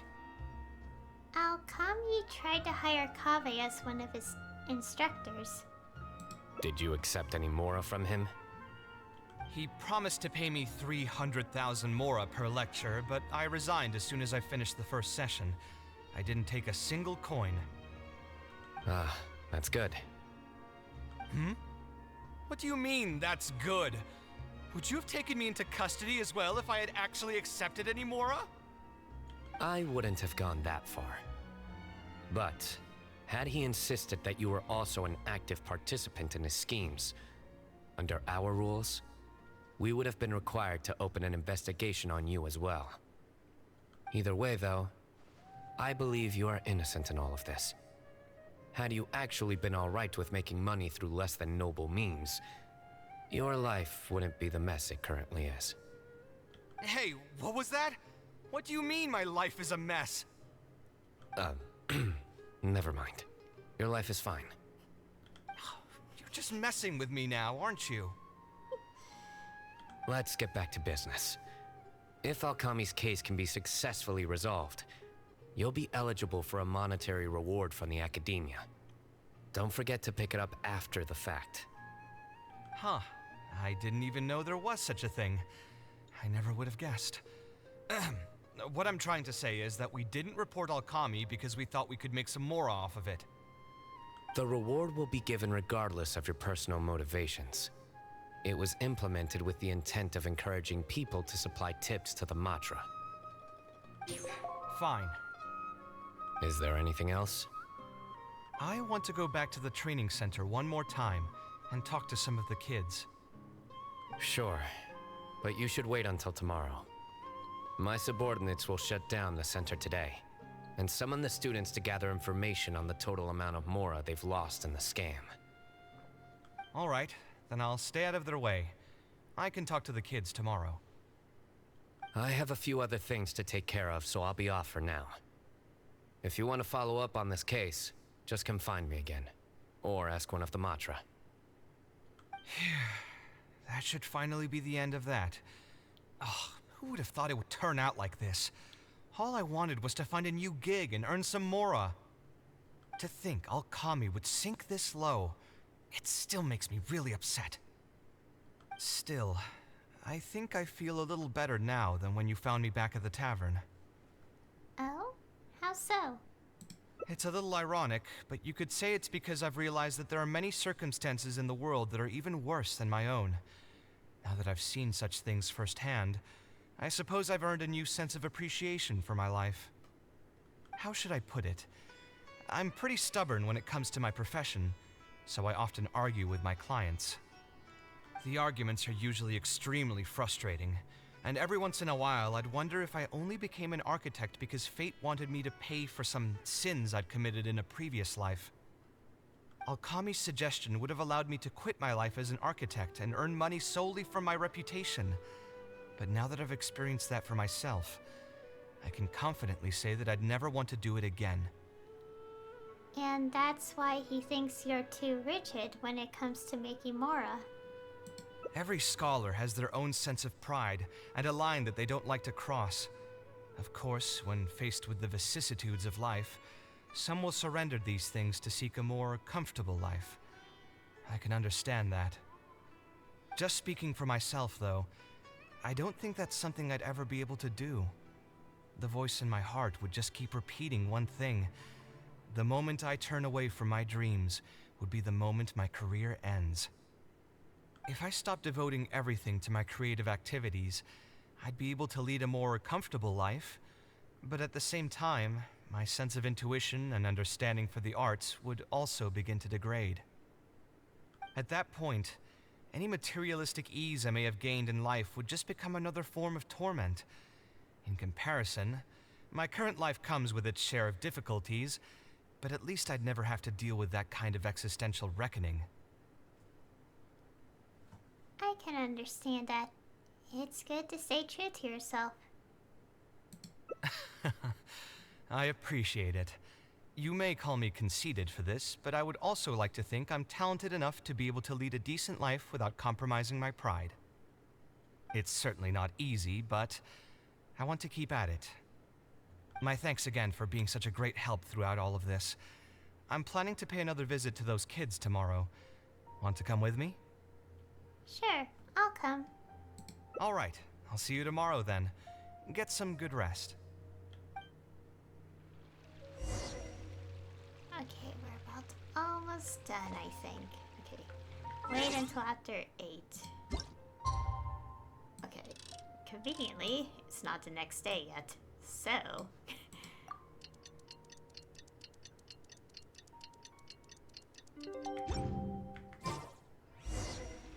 Okay, get to the training center. Also, apparently I lost frames? Dropped frames, according to OBS. I have no idea when that happened. Fortunately, it wasn't like that one time where I was dropping frames like crazy that I had to restart my entire computer to stop it. To this day, I still don't understand how that happened, but it did. Anyways. Oh, there's a lot of people.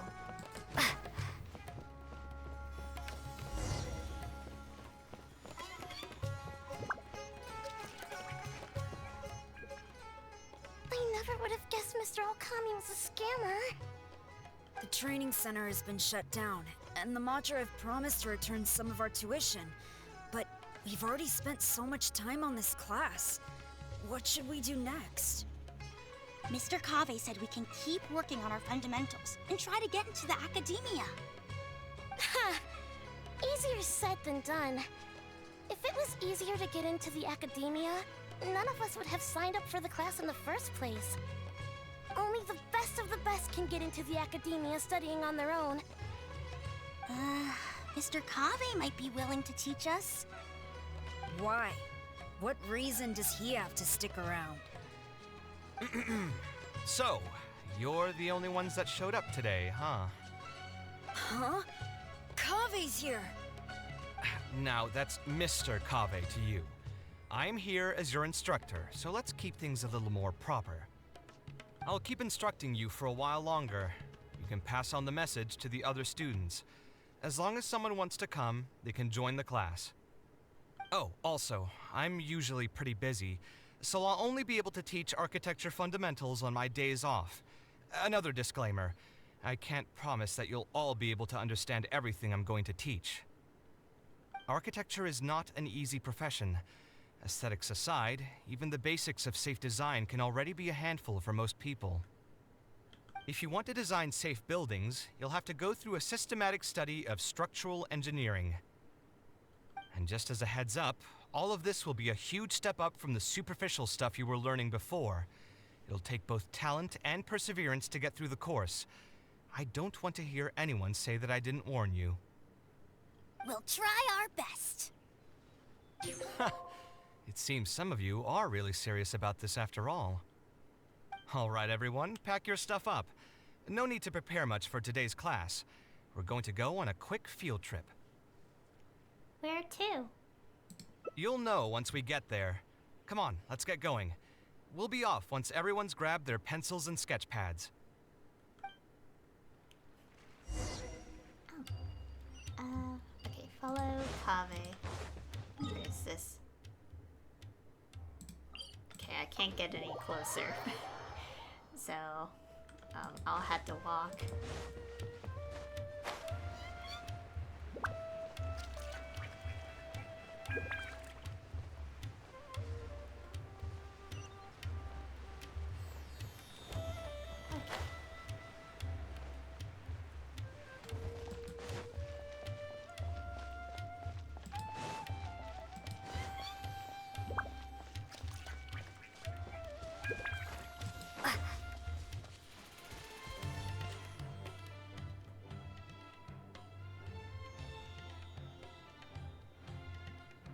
This lighthouse has been around for a long time, and I handled its renovations when I first graduated from the academia.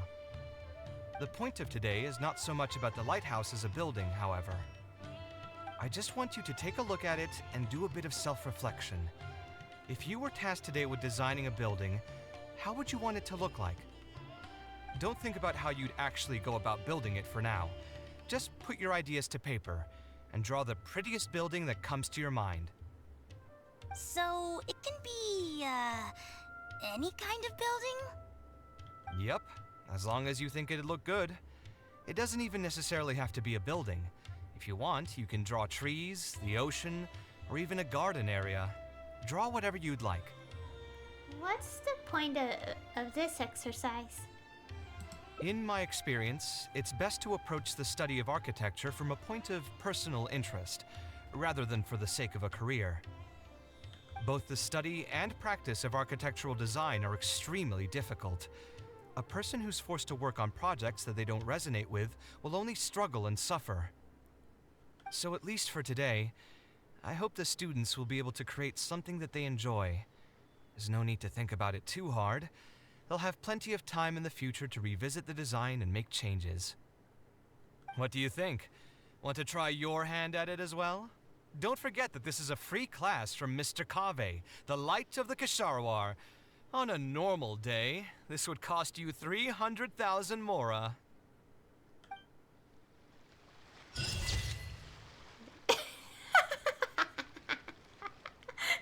We drew a teapot. I mean, we do live in one. First class, your ideal building is also your safe haven.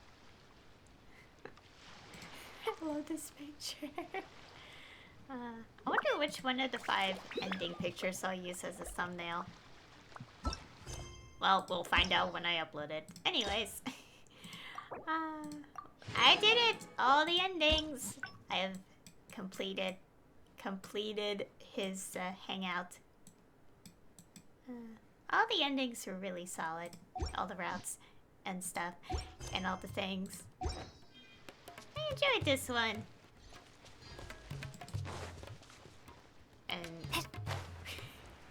And we have the current event of the update going on as well. Well, not yet. Today is only day 1, so only part 1 of the quest is available. So, ow, my legs. Ow. Gosh, I've been sitting in my chair for like 3 hours. Oh, well, it's already like almost 4 hours since I started. It's only, well, the video will be shorter-ish, but still. Oh my god. Oh, that was Kaveh's Hangout, Act 1, in case there's gonna be more of them in the future. I really enjoyed this one, and I relate to it quite a bit, because I am an artist, and let's be honest, a lot of us artists are struggling these days, especially when people think just, you know, throwing a bunch of words into calculations is literally how art is made. It's not. If people say that, they don't understand what art is, as far as I can tell. Anyways, I guess I could end it off here. Yeah, I could go on a whole rant about people who are not understanding how the art field works. But I'll spare you guys all that because I do not want to go into that today or any day, especially not on stream. Anyways, yeah, I enjoyed Kaveh's Hangout. I feel like all the Sumeru characters, all their stories I really enjoy. Yeah, and I love how we learn a lot about Kaveh's character even more. I mean, obviously we do have the character stories, but it's nice to see, like, a lot more into the story, the character story stuff. Like, their own situations and all that. What's going on? How can there be Kairagi here? Huh. And also, now that I'm done with the hangout, I can finally go back to my dashboards and not be spoiled anymore. Well, there's still Yoimiya's story quest, but fortunately, I haven't seen many spoilers related to that, so I can actually wait the 3 weeks before I do it, so... Oh, and people may be wondering, why? Like, why am I deciding to do it? Okay, I don't know if I answered this earlier, but like some people would probably ask, like, why are you going to wait like 3 weeks instead of doing it next week or something? And the simple reason is, so when I wish for like constellations, because I do want to get Kazuha and Alhaitham constellations, the stream is not going to be 10 minutes. So that's specifically why. And I think I explained this in the past, where I typically want to do like a quest or something during the stream, so it's not just like wishing on the banners. Anyways, yeah, there is quite a bit of process with the hangout. There's like a lot I could talk about. But it's also hard to put it into words because there's so much to talk about. You know, maybe I could save this for any random stream in the future if I want to talk about it more. But to keep it simple, I really enjoyed the hangout. There were quite a few points that were relatable to me as an artist. And myself. I mean, I may be working more on digital art with, you know, drawing pictures and stuff, but art comes in many forms. NPC spawned next to me.